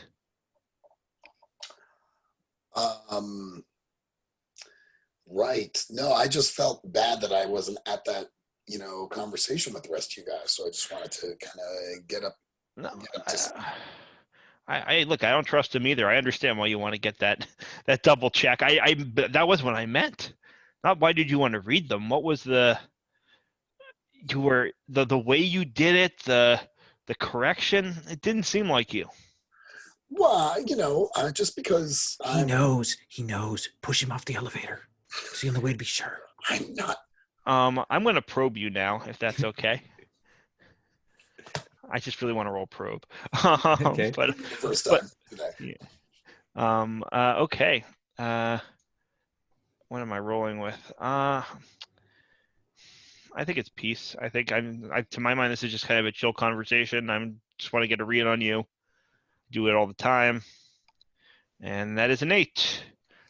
I can ask 1 or 2 questions. One hold. So do I want to ask my my special question? Or do I want to ask a question that will actually answer the question I asked you? I think I want to ask my special question because it's special.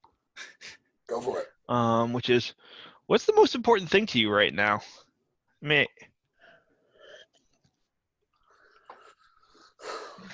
I think I say like forget that. What matters to you?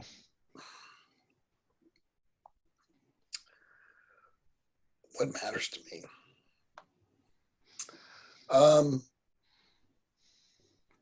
Right now. Right now is I feel like I've got a lot of competing impulses, and I'm really trying to not give in to all of them. And it takes, I'm glad you asked me this, because it takes a lot of energy for me to ignore some of the, shall we call them, voices in my head. What kind of voices? Well, it's not voices so much as voice. Look, I have a voice in my head. It says pursue justice. Right. No, that sounds. Is it that kind of voice you're talking about, or is it something else? It's complicated. It's something I've lived with for a long time, but also not very long time. And I think with this voice really just wants me to learn about lots of things, and things sometimes I don't really want to learn about. Yeah, let's go with that. I look at you for like sort of like tilt my head like that sort of curious owl look, you know, and I say, you're an interesting person, Beldis. I'm glad we're friends. I'm glad we're friends too. I'm saying it more for the demon's benefit.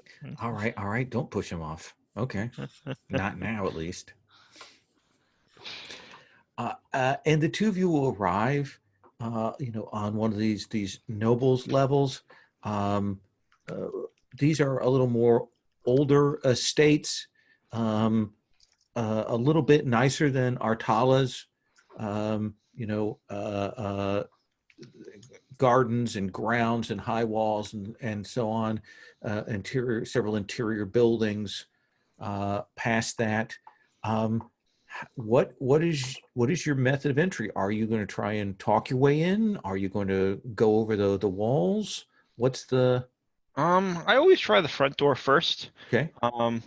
If there's no resistance, we can take care of it quickly. You definitely will get to the guards at the front, and they're definitely have orders not to let people in. You want to try sway? I tell them who I am. Hold on. Do I want to try sway? You tell them who you are. What do you tell them? I think I say, tell your master there's a hunter here to see him. And they're like, it doesn't matter. You get like you definitely get a weird sense like they're. Yeah, I hold up my Oathkeeper symbol, my silver owl's head. Okay. And I think what I wanted to feel is fear.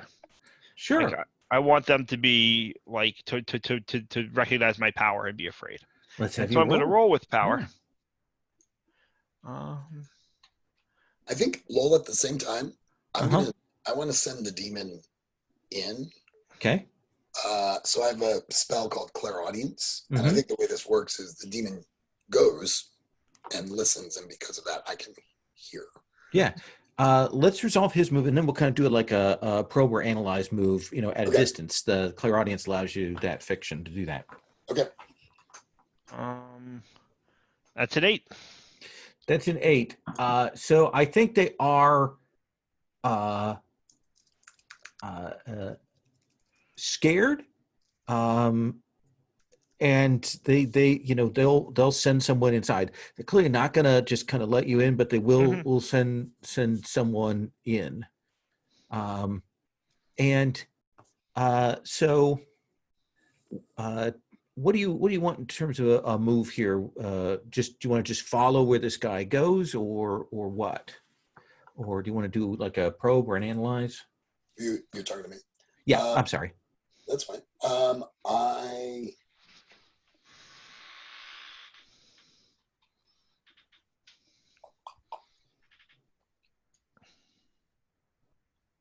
I think analyze is Okay. what I was going for. But sort of, since we're listening, I was trying to pick up an interesting piece of conversation from Kasala, which we might be able to use to get in. So Sure. that was my plan. Let's have you roll that. Okay. I'm going to roll with power. Okay.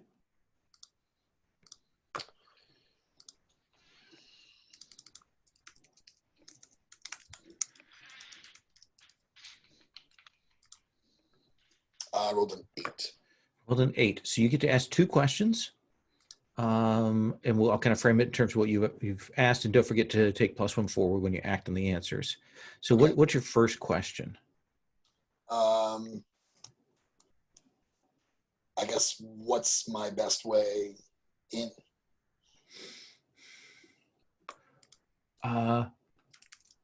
You have the suspicion that just sort of from the general worry here, you need to, now that you've played sort of scared the gate guards, they're definitely on edge. If you can kind of convince them, you just need to look the other way. You just need to step aside. You know, they just need to have some plausible deniability here. Now that they're kind of in that fearful state. And how is Kasala vulnerable to us?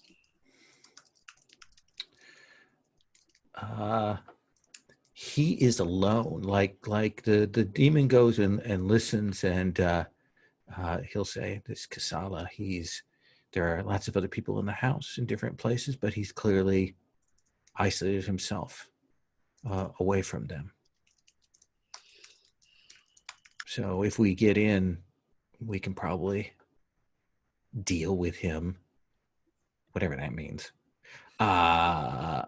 without anyone else knowing." So I say to Evram, when the guards come back, let's just, if you have any coin or something that you can convince them to look the other way. You know, he's not very nice to any of these people. I don't think they really care to guard him very much. So maybe they'll be happy to look the other way. You with me? All right then. Hope hope Conic comes through with our share of the boxes, because this is all I got. But I'm like, Conic's the best. He'll treat us just fine. And I think that's when we do the wipe to Conic and Rumrog. Rumrog, when was the last time you were on the campus of the biggest university in the city? This is the university that takes in all of the best students. You know, they do the testings. It is packed. When was the last time you were here? It's been a while. I had to take a course here during my training to be a guild agent. I had a transfer economics course that was required, and I had to come here and learn about the necessities of the guild system. Absolutely, yeah. Brings me back to my school days. It's Econ 323, guild economies in the modern city, that kind of thing. So there is a little bit of that. You are older than most of the students here, and so you feel a little bit out of place. Where is it that you're taking the two of you, Conic? What location? So I think that, around town and everything, Conic has a certain demeanor. Whenever he steps onto campus, it changes and he sort of struts a little bit. He gets this air of importance about him, and people recognize him, as he's walking around campus. And Professor Binros. How can I? Yes. And I think I just nod and, like can I I'm can a I get big an deal. Professor Binros? Can I get an extension on this paper? I can't make I can't make allowances for just anyone, but if it's worthwhile, then possibly. And I'll lean over and I'll kind of sign their paper and everything. Thank you, Professor Binros. And we head towards, I think this is one of the, on a modern university, it'd be like the engineering building. Mm-hmm. And, it's full of like all sorts of, weird windows and, contraptions hanging out of it. And we head in and then head down to the basement. Yeah. Definitely wards and sigils and marks along here. Once you get inside, you can tell that this place is protected. You'll head down. You go by the inner chantry loan office and eventually find your way down to the vault keeper. And they will look up at you and they're like, "Oh, Binros, have another bauble to deposit for us?" Not today. I think it's too early for my most recent acquisition. Have you heard about the The demon box? Demon box. I heard there was something big coming in, but that's on your ticket? It is. Now, I'm just actually going to see if I can't find some other of the earlier acquisitions. I'm not sure if it's interrelated or not. And I kind of flash my university ID, right?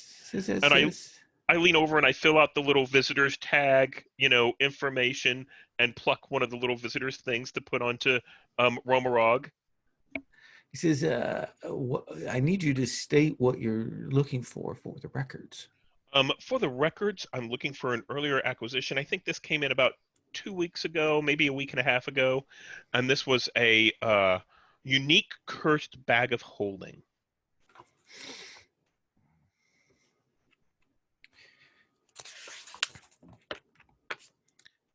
That's actually been checked out. Oh, what? That's surprising. Who checked that out? And did they have the rights? Professor Riftmaw checked it out. Oh. It was a minor item. Yeah. He's as you know, he's a practical magical scientist and involved in correspondence magics. That was Riftmaw, you say? Riftmaw, yes. I guess that we don't actually need any of your assistance at this time then. I appreciate you giving us the information about it being checked out. Mm-hmm. And I will be back here shortly once the box gets processed and delivered so that I can continue my study with it. Absolutely. I'm looking forward to seeing it and cataloging it. Yes. Be careful. And then I turn around. You Yeah. asshole. Yes. You know Riftmaw. What is it you know about Riftmaw from Practical Magics? So I think Riftmaw is a little bit of he has a reputation of being a risk taker. He's someone who excels because of those risks, but I have a feeling they're going to catch up with him at some point. And so I think we turn the corner, and I turn to Romarog and I say, "Oh, this Riftmaw guy, he's trouble. Well, it'll be fun to go visit him. Let's head up. I know where his office is." Ramaraga, what's your take on all this? Romarog is going to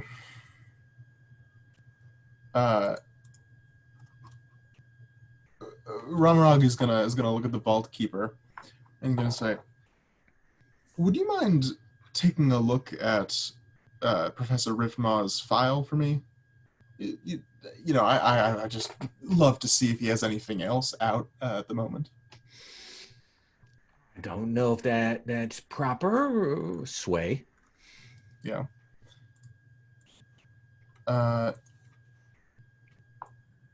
This seems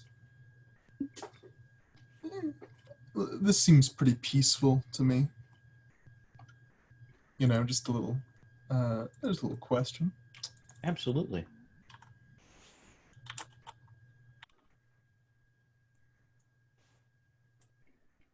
That is a 9, and I also have not been tracking a couple of those rolls, so I actually have to take a point of power also. So, would you like for me to try to help with that? Yes, I would love, actually. Yeah. So I think I'm going to lean over and I'm going to tell the Crypt Keeper, I'll sign off on that, and I'm going to try and do the help move. Okay. With Just power. standard move with power. Yeah. Okay. And I rolled a 5 plus 2 is a 7. Oh, good. Yes, just barely. So, tell me because you have that special ability, what does the put in a good word for them look like here? Yes. I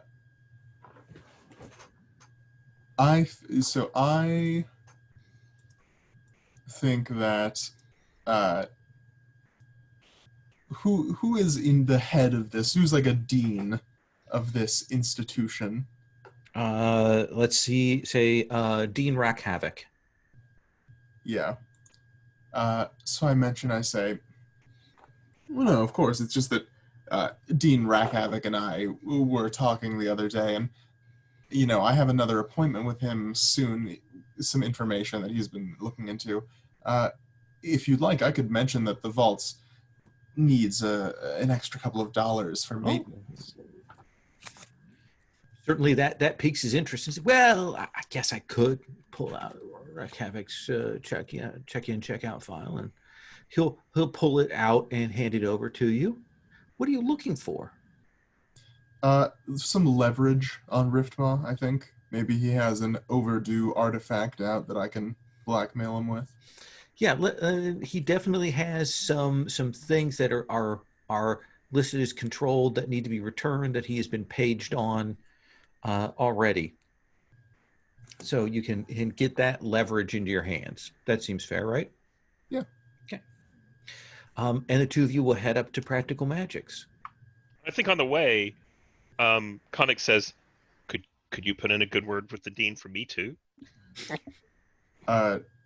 Yeah, and then Ramarag looks at Conic and goes, well, I've never met the dean. We cut back to the guards returning back. They look scared, but they're still very much like we have standing orders not to let people in right now. The master is in the high dungeons. He is very upset right now. How about I slip you this coin and we pretend you were around the corner taking a leak when I walked in, or that I just walked in before you made it back. The two of them kind of look at each other, and they'll reach out. They're still hesitant, but they will take that, and they will kind of step away and let the two of you pass in onto the grounds.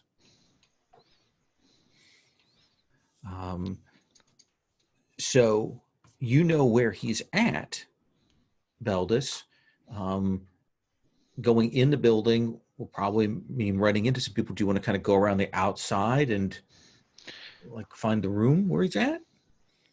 Yeah, I mean, you would also have to tell me that you know that, because he said the high dungeons. I'm gonna start looking for the high dungeons, but I don't know the way.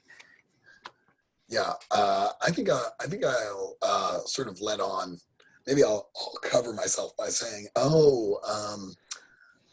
Abacus Salute once catered an event here.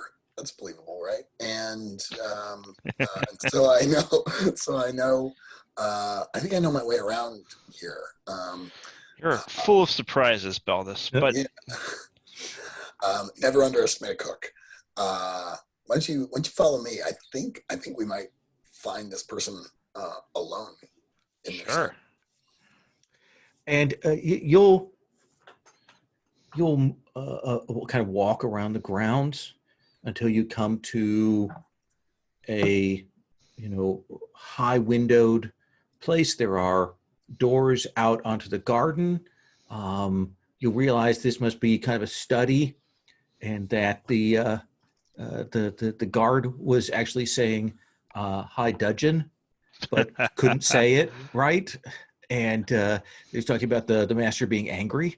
But you kind of peek in, and it is a study, and you'll see this guy working furiously, looking through volumes, and he's got all kinds of papers scattered around that he is involved in assaying right now. Yeah, I think I sort of like indicate to Beldis to follow my lead, and I just walk in. Are you trying to be quiet or trying to be? No, I want him to be aware of my presence. Then when those doors come open, that noise, he is up on his feet like a flash. He's middle-aged, but you can tell he's got a fighting trim, and his hand, this dancing sword, comes up into the air in front of him, and he assumes a defensive posture right away, and he will say, "Who are you?" I just hold up the walking stick and don't say anything. I don't say. I say, "You know who I am. You know why I'm here." Have no time for your games. You may come back another day, but this is not the time for this. This is the time for this. What's your choice? We could do it fast. You accept your punishment quickly.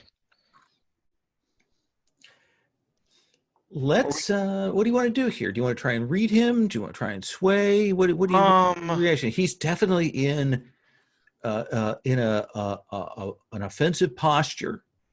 I mean, I'm giving him a choice. I'm not trying to convince him. It's an ultimatum. It's straightforwardly an ultimatum, right? I say, look, you can make your choice now, right? I can. What are those choices I can give him? Hold on, I have to double check what I wrote down. All right, you can have trial by combat. You can have you can make right the debt and give restitution to the people you've wronged, or you can be disfigured in a way that I choose. Let's have you roll ultimatum. Yeah, and I'm doing this with I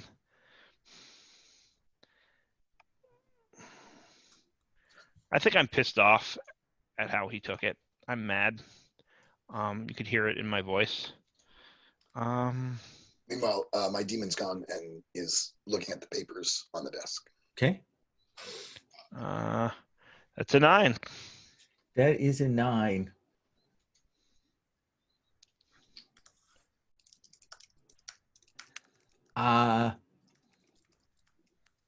He looks. If I help, yeah. Can I bump that up? You can try. Yeah. Because I think I just look big and scary, and my weapon is a kitchen cleaver. So I am scary. I just roll with an ability. Yeah. What do you want to roll with? Mad. Yeah, we're all angry here.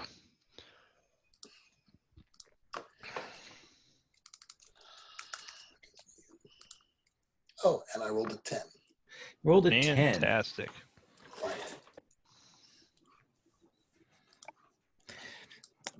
He will say, "Well, I will take trial by combat." Yeah. So the axe head appears, and I come at him. Okay. Let's have you're looking at these papers, Beldis. Well, my demon is, yes. Your demon is, and your demon will see notes, question marks, scattered drawings. You see some sketches of some bags. You see he's got some notes. You see the phrase "blinders of ages?" ? And some other names and like little lines and such that he's got scattered throughout here. And it looks like some kind of weird like conspiracy modeling or investigation thing.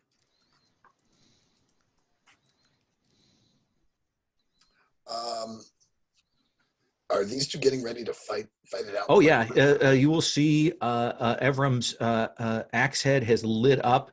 This guy has this dancing sword that's fighting, and he's summoned this sort of crystalline magic shield, and he is getting ready to the two of them to go at it. So I hold my cleaver up, and I kind of put it in front of Evram, and I'm looking at Kasala, and I say, What do you know about the Blinders of Ages? Take a step back. Is that who you're with? You know who I'm with. Yeah, he's not with any, or they're not with anybody besides who they're with. So we're obviously not with them. How do you know the Blinders? Let's just say we've come across them in our travels. How do you know the Blinders?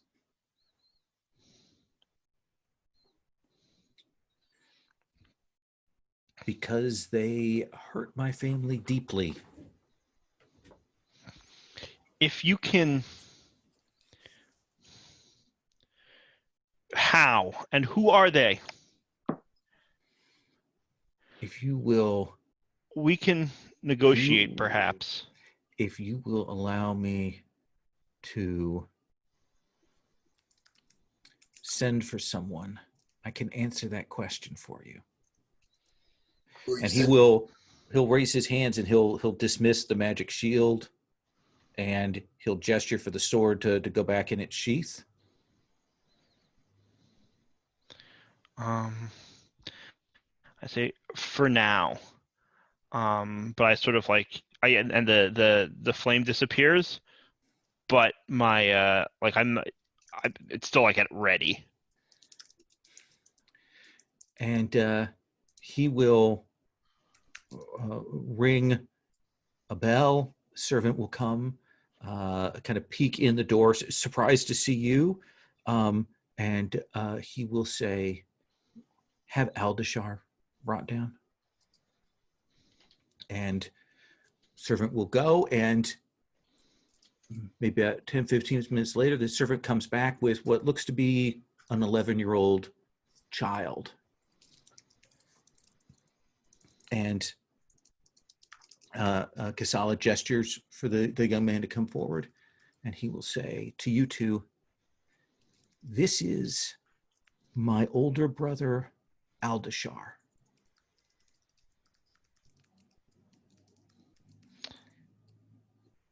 Pleased to meet you. I think the demon is swearing in my ear. Yeah, demon's like, what's going on? Kasala is clearly 40-something. This kid is clearly 11, 12 maybe at the most. I don't like guessing games, Kasala.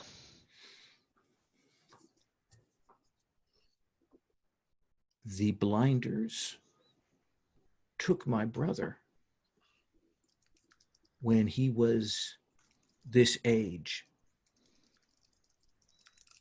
and they put him somewhere and held him away from the world.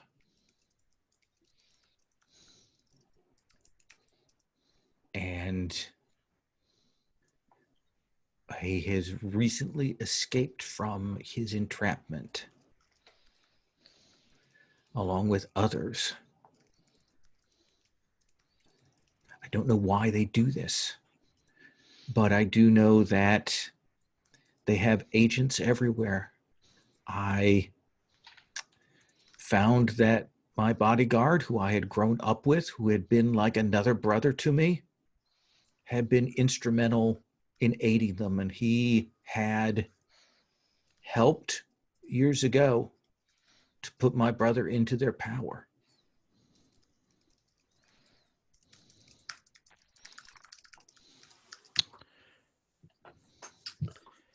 Tell me this. And your sister's wedding? The sister or daughter? Sister. Yeah, your sister's wedding. I've heard rumor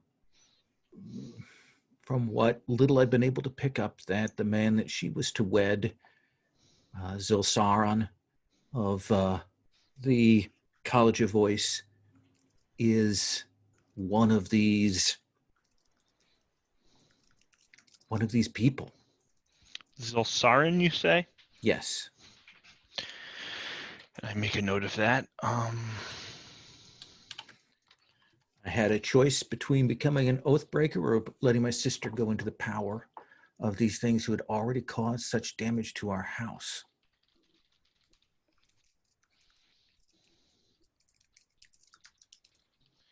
It seems that Zilsarin and the Blinders owe you a great deal.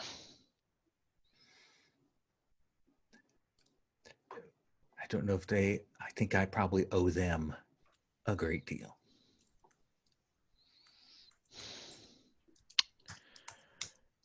It seems to me there's a debt that has not yet been paid. But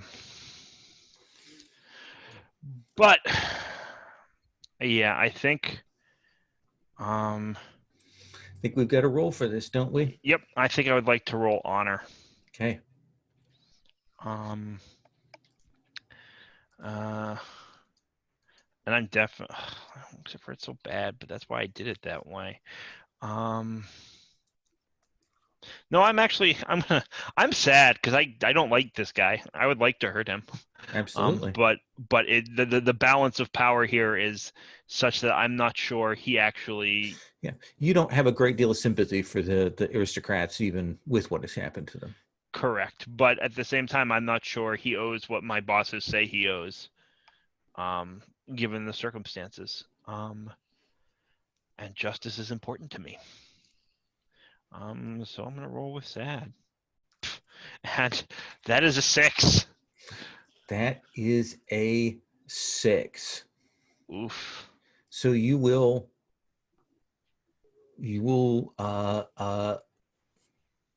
do that, but there are costs to be had.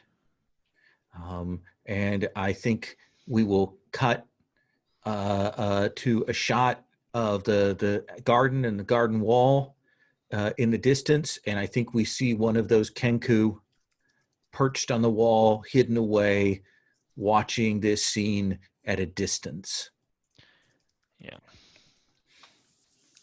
And he'll turn and he'll say,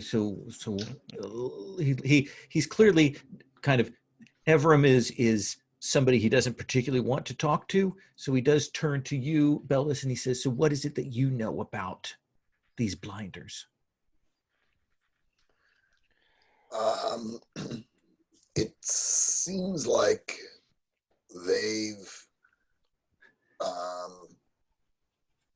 been wreaking havoc in the city. They've been at it for years. My brother was taken 3 decades ago.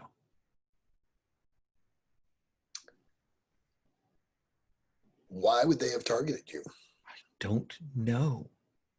I have no idea. My brother was 11. What possible harm could he be to them? What possible reason could they have for taking someone of that age?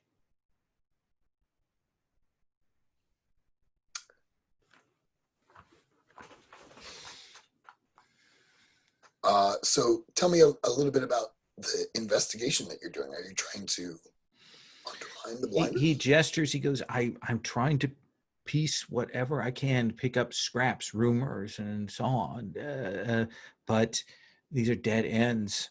I have the sense that they are amongst the nobility, that they have power, that they have agents placed elsewhere. I had assumed, no disrespect, that your order, good sir, was part of that. But it seems to me, given your response, that that is not the case. So how did you learn that Zilsarin was a blinder? It was a name that came back to me through some channels. And have you talked to him at all to learn more? No, he is well regarded, popular, well placed at the college, a philanthropist. My reputation is not nearly so sterling as his. Any accusations, anything I could do to him would wash off of him.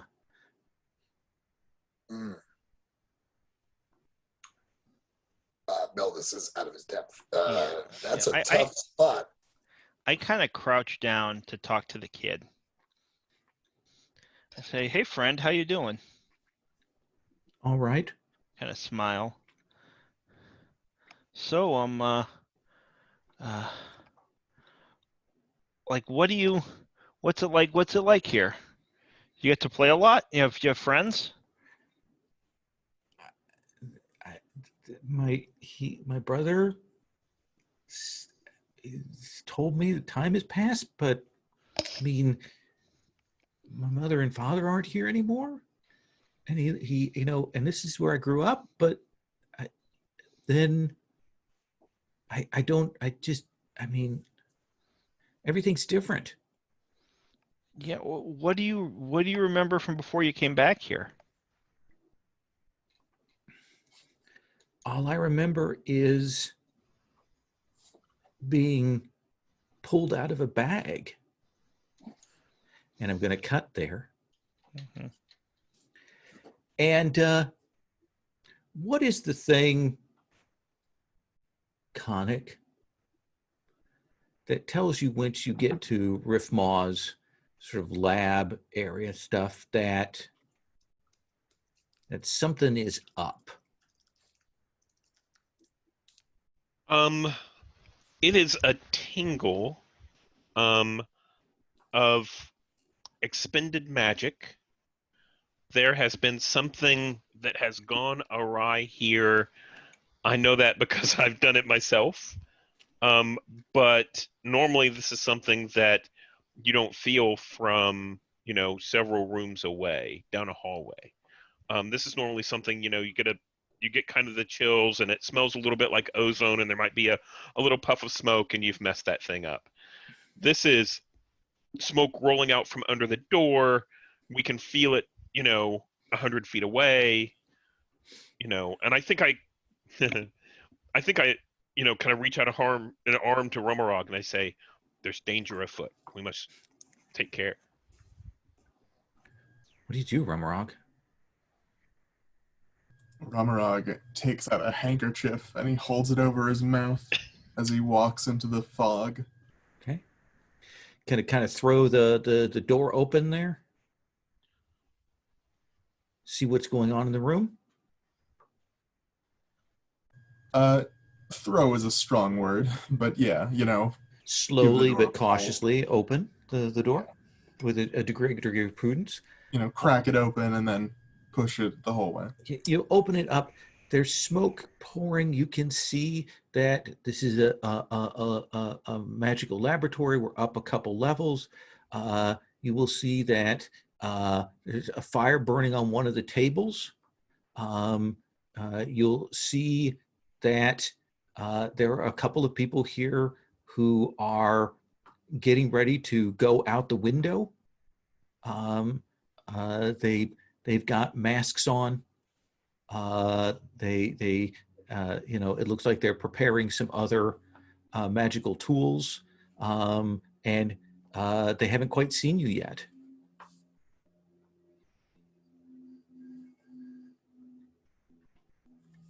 What do you do?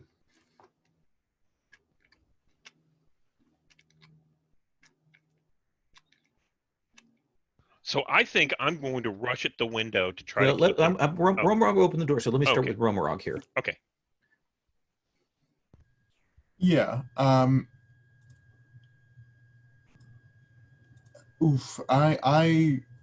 is going to immediately take a step back. Okay. These are mages. I don't know what they can do. Ramarog is a lover, not a fighter. Fair enough. So he wants the wall between them and him. Absolutely. Romarog falls back, and you'll peer in and you see that happening. What do you do, Conic? So Konik actually sees someone's taken something from the university and they're trying to get away through the window, and he's going to go after those that are trying to escape. All right. So that seems like neutralize. That sounds perfect. And how are you doing neutralize? Like, what do we see? Are you just physically laying hands, or do you have a weapon, or what do you think is happening there? No, I think that he's just going to rush them and try and grab them. Okay. And keep them from getting away. Let's have you roll. I'm going to roll that with Mad, which is a -1. Yay! And I rolled a 5, so that's a 4.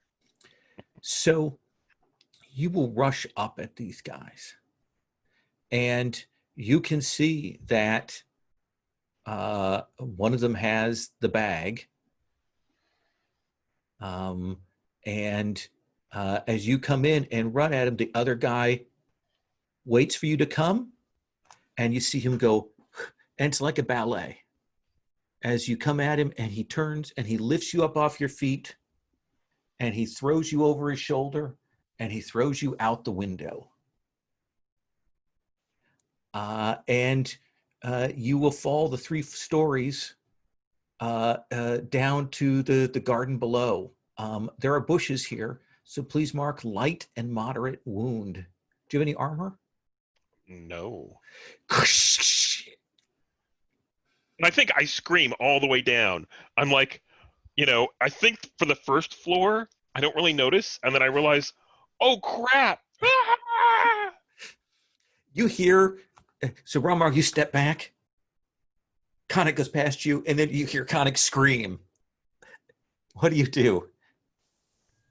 Yeah, Ramarog is going to... He's going to shout into the room, and he's going to shout, all I want is the bag. And you'll see one of the guys vanishes, and the other guy turns and starts coming towards you. And you'll see that thing where the blade comes out, and he's clearly coming over here to murder you. Makes sense. I am going to hit him with the door. Okay, let's have you roll neutralize. You're playing possum a little bit here, scared, but then you got to hold this big oaken door. Yeah. What are you rolling that with? I am rolling that with, let's say fear. Okay. Where's the dice roller? Oh, there it is. I have it. It's in a tab. I'm looking at all these tabs now. Oh, tabs. Melding together. I heard you like tabs, so I put tabs in the tabs. Neutralize. That is 9. So on a 7 to 9, you generate 2 hold, and you're going to take harm. You can spend the hold as you wish there. I would like to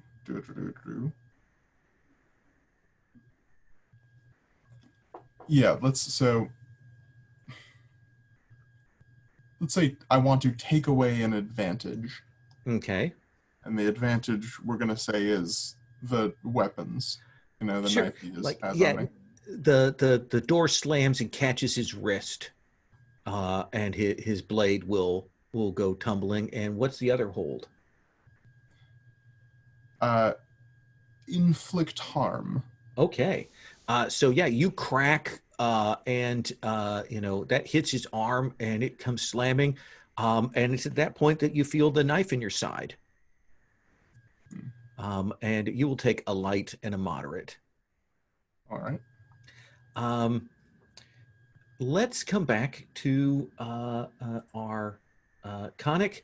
You're in the bushes that hurt like hell. You kind of looking up, you see some students are running over to where you're at. The window 3 floors up is those are thrown open. What do you do? So I think I shake my head and my bell's rung, and I see a couple of students who come over, and I say, "Oh, stay back! There's thieves at the university!" And I think I run over to the building and pull the fire alarm. Okay. What is a magical fire alarm look like? I think it looks kind of like fireworks, but Okay. they're like just light. So whenever, and basically all this is it's like a sigil on the wall, and of course it's magicked up so that students can't hit it, right? Right, But right. professors can. So I run over and I hit this thing. Absolutely. It recognizes me. All this light starts flaring up in around this building.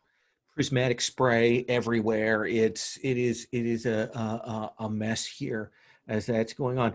So suddenly, Romarog, you see that flash and that lightning go on out there.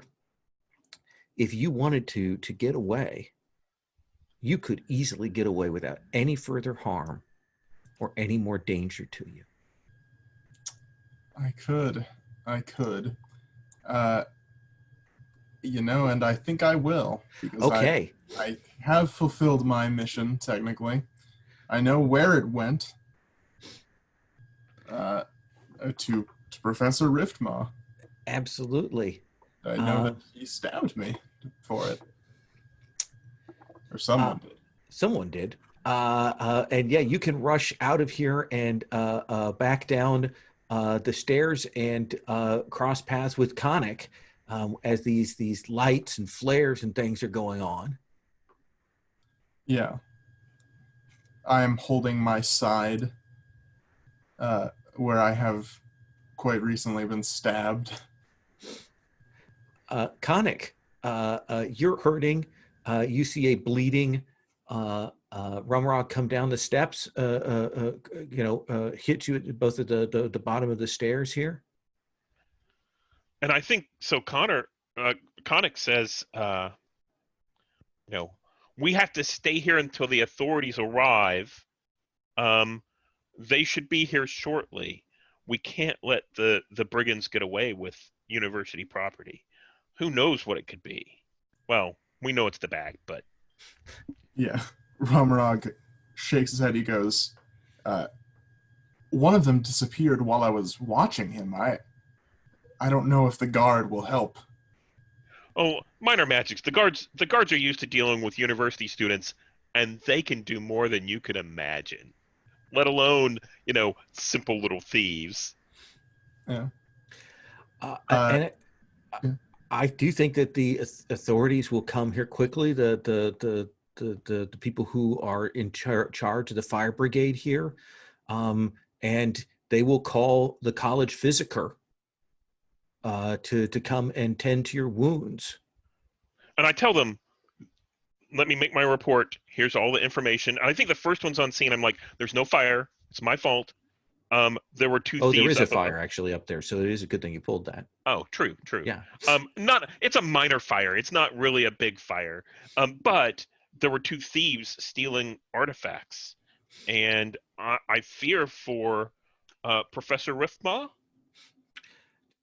And the physiker's treating the two of you. Then when the fire people come back down and they're kind of ashen and pale, and they're like, we put out the fire, but I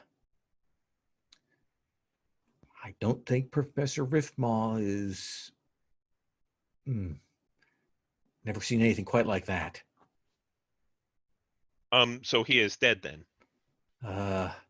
Looks like somebody turned him inside out. And I think I holler at one of the passing students and say, go fetch one of the necromancer professors. We have need of them right away. Okay. Let's cut back to Beldis and Evram.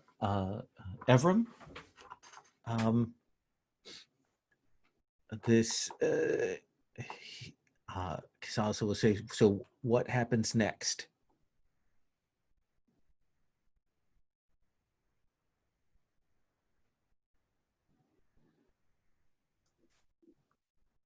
You are muted. It's fine because I didn't know the answer to the question. He What looks happened? at you too. He says, I mean, I don't know what what call of revenge brings you to be looking into this, but you know my reasoning.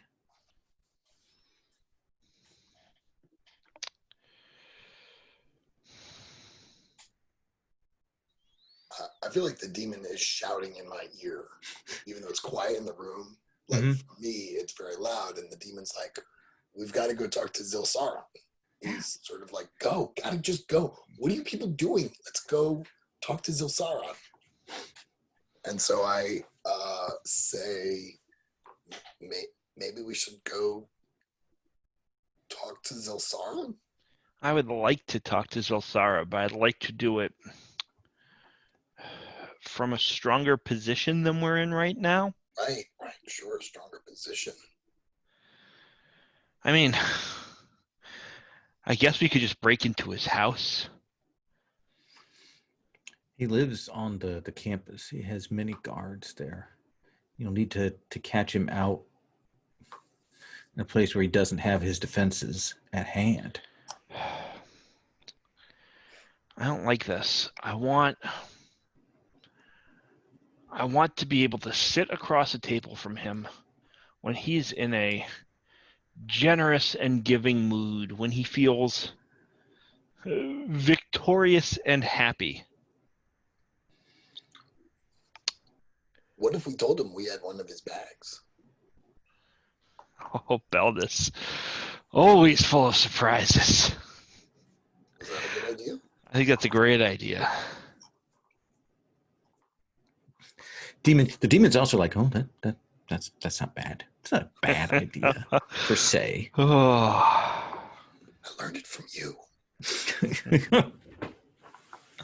Ah. So let's go. Yeah, Kasala, I'm not promising I'm done with you. But if everything is as you have represented it, then you won't see me again. Well, I hope to never see you again. I sort of extend my head. And yeah, I think with Baldus's permission, we're off to report. And I think maybe this is the point at which we can cross the two pairs' paths, where the two of you kind of follow back to Professor Binrose's place. Like you go to the campus, and by the time you get there, you hear people talking about what happened to Professor Binrose, and probably or Riftmaw. No, well, because Professor Binrose fell out of a window. Oh, you're Binrose, right? Yeah. So they'll you'll kind of pick up the pace, and you'll find Konik and Rumrog outside a building, kind of being treated by a healer, and there are lots of like school authorities around, even as this is happening. I'm so glad to see the two of you. And by the way, I love the fact that Beldis didn't recognize Konik by Professor Fenros. That was fantastic. Yeah. Yeah, that was totally in character. Yeah. It fits. It's great. And I'm like, there were a couple of thieves. They took one of the bags that we tried to check out, and surely the university can handle them. So.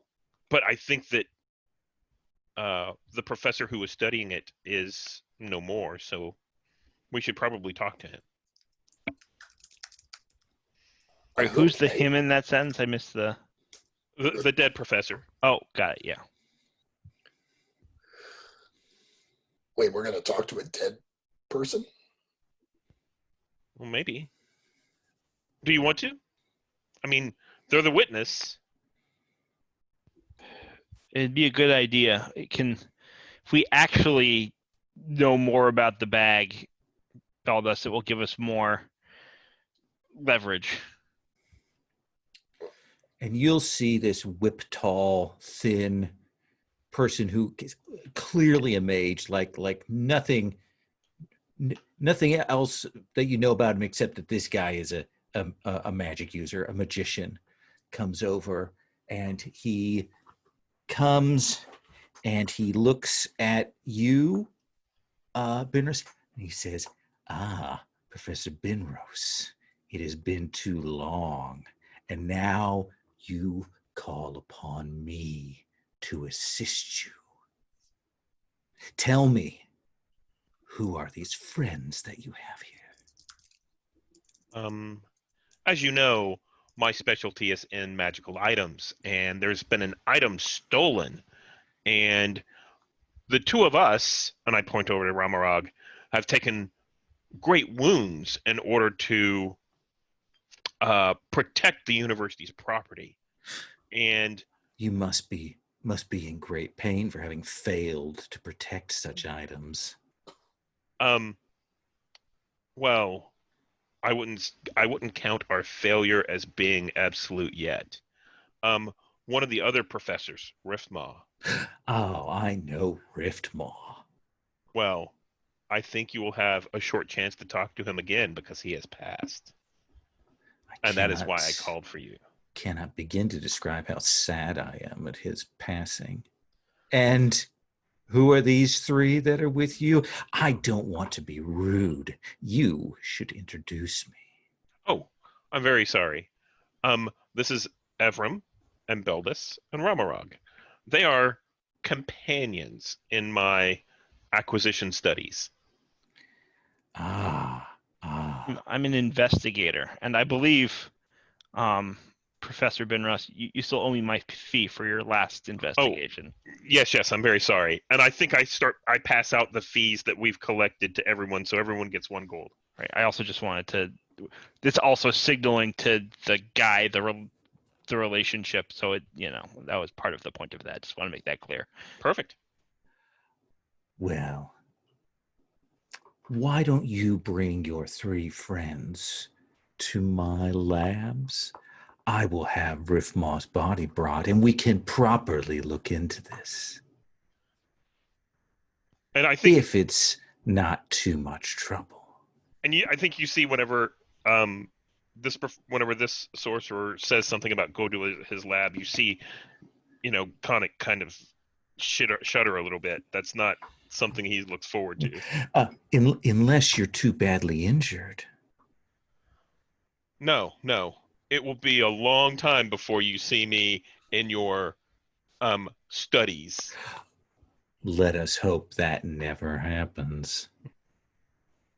But please come with me now. And as he walks you along, and he'll say, now, let me ask all of you an important question. Have you eaten? Should I have food brought? I haven't had my afternoon snack. Perhaps you would care to partake? And I think you see Conic kind of shaking his head. Maybe later. Ah. Fair enough. More cake for me. It's so good. And then he will take you to his lab. And it's very nice and very clean and very well kept, brightly lit. And he will sit all of you down in comfortable chairs. And you can see that some of the student helpers are bringing in the body. You can see that they bring a cake and some tea for him, and he'll kind of look back at you because, are you sure I can't tempt any of you with perhaps some fresh herbal tea, perhaps a slice of cake? I do want to be a good host. I think Conic looks at him and says, not before, maybe after. As you wish. And he kind of turns to each of you. You certain I can't persuade you?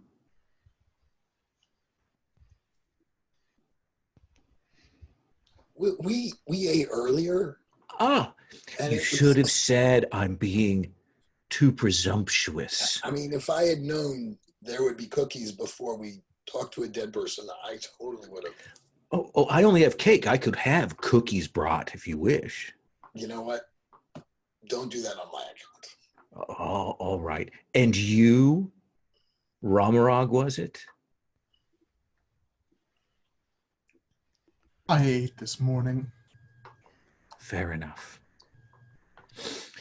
And he will go over and he will cast his magics, and he you see him actually set up an illusion so that the body looks intact rather than horrifically maimed and gory.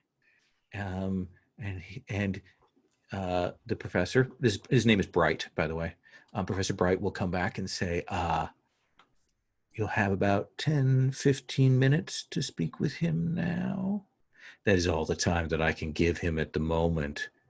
To do more would require greater labors, but if you wish, I can do that. Or is I think 10 or 15 minutes will be sufficient. all When I right. look at the others. Yes. I assume you want some privacy. I assure you, I will take good notes so that you can review them later. Oh no, that's not necessary. I'm just glad to be of service. And he'll take his tea and his cake, and he goes over into the next room, and he says, "If you decide you do want cake, you can just come in here and get it."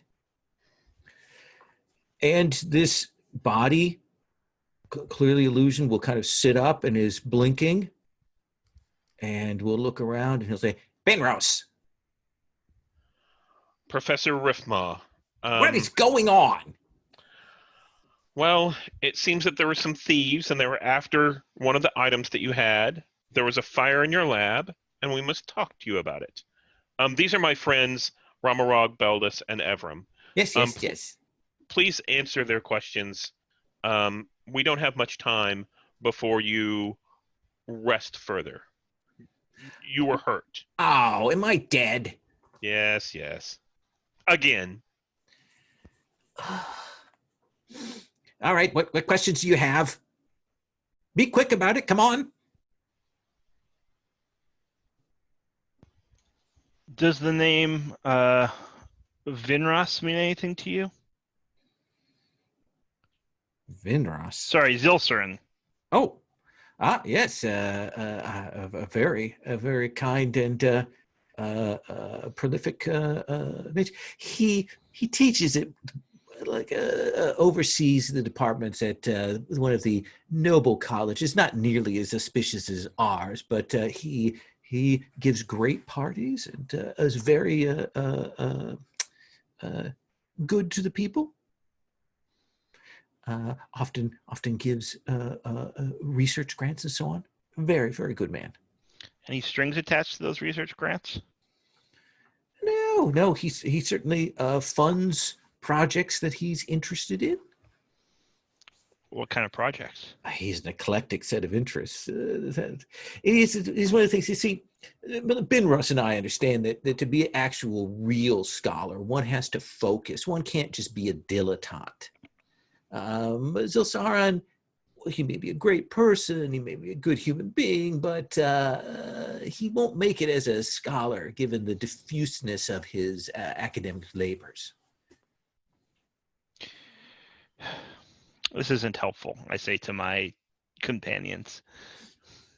Well, it seems that so I turn back to Riffma and I say, it seems that the thieves were after the cursed bag of holding, and that may have been what caused There's your no curse issue. on that bag.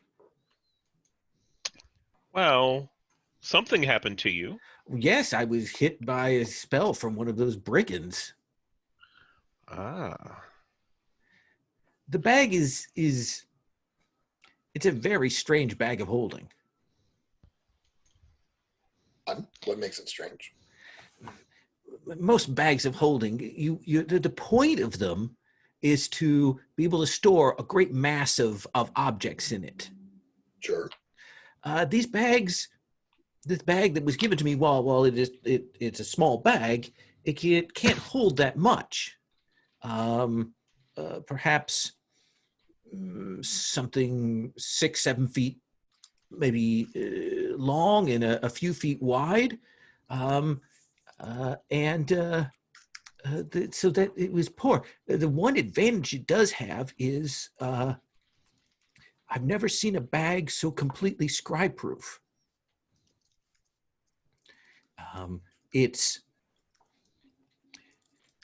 the bag, whatever substance it is, it completely cuts the object inside it off from the world. Where'd you get it? I checked it out from the vault. Where did the vault get it? I think you'd have to ask another professor about that.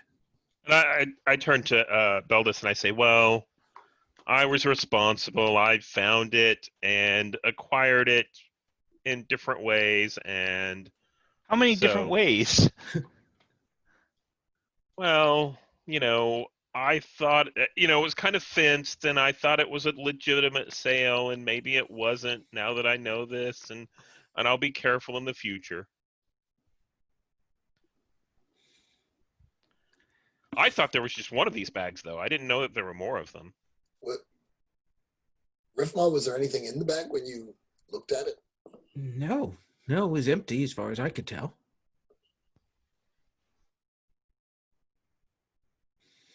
I'm sorry, I can't be of more help, but of course I did die.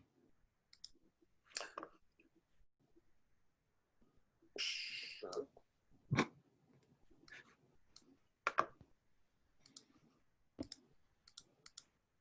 Was there anything else? I turned to Ramarog. Was there anything that you wanted to ask him? Did anyone know you had the bag checked out?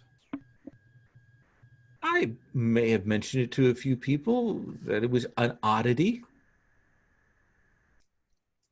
He says, in fact, it was Master Zilsaran who had made an offhand comment to me at a salon a week ago that it kind of led me to wonder about that. He was asking some questions about bags of holding, and I remembered seeing that come in on the inventory. So I think, for the report, I'll need a list of. You'll have to tell me some of the details about all the magic in the bag that you detected and anything else, as well as you'll have to provide me with a list of the people who knew that you had such a bag and who might have wanted it. What started the fire in your lab? I don't know. I was dead by that point.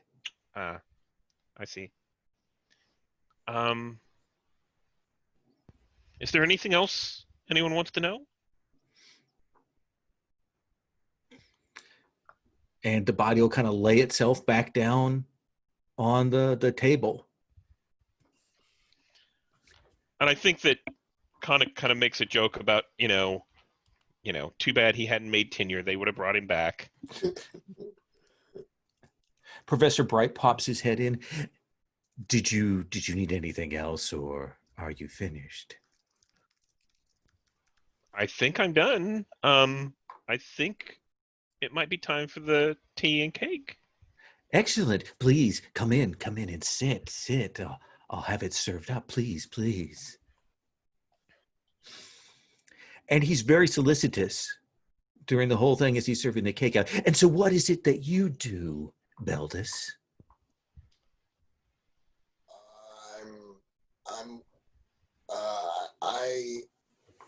I dabble in the culinary arts. Oh, that is fascinating. And he'll then ply you with questions about cooking and so on, and ask about that. He asks about, your family, where you come from, speaks to you, Romarog, says he's very interested in the associate. He's very nice. The cake is delicious. The tea is strong. And when you go, he leaves you with an open invitation to come and return and visit him. Thank you. It was all delicious, and your help is appreciated. If you need anything else, you have but to call on me, and I will be there. Bye-bye. And I think with that sort of a line of questioning, those details, those threads out there, I think this is a good place for us to stop. Does that seem fair? Yep. Okay. I am going to stop the recording.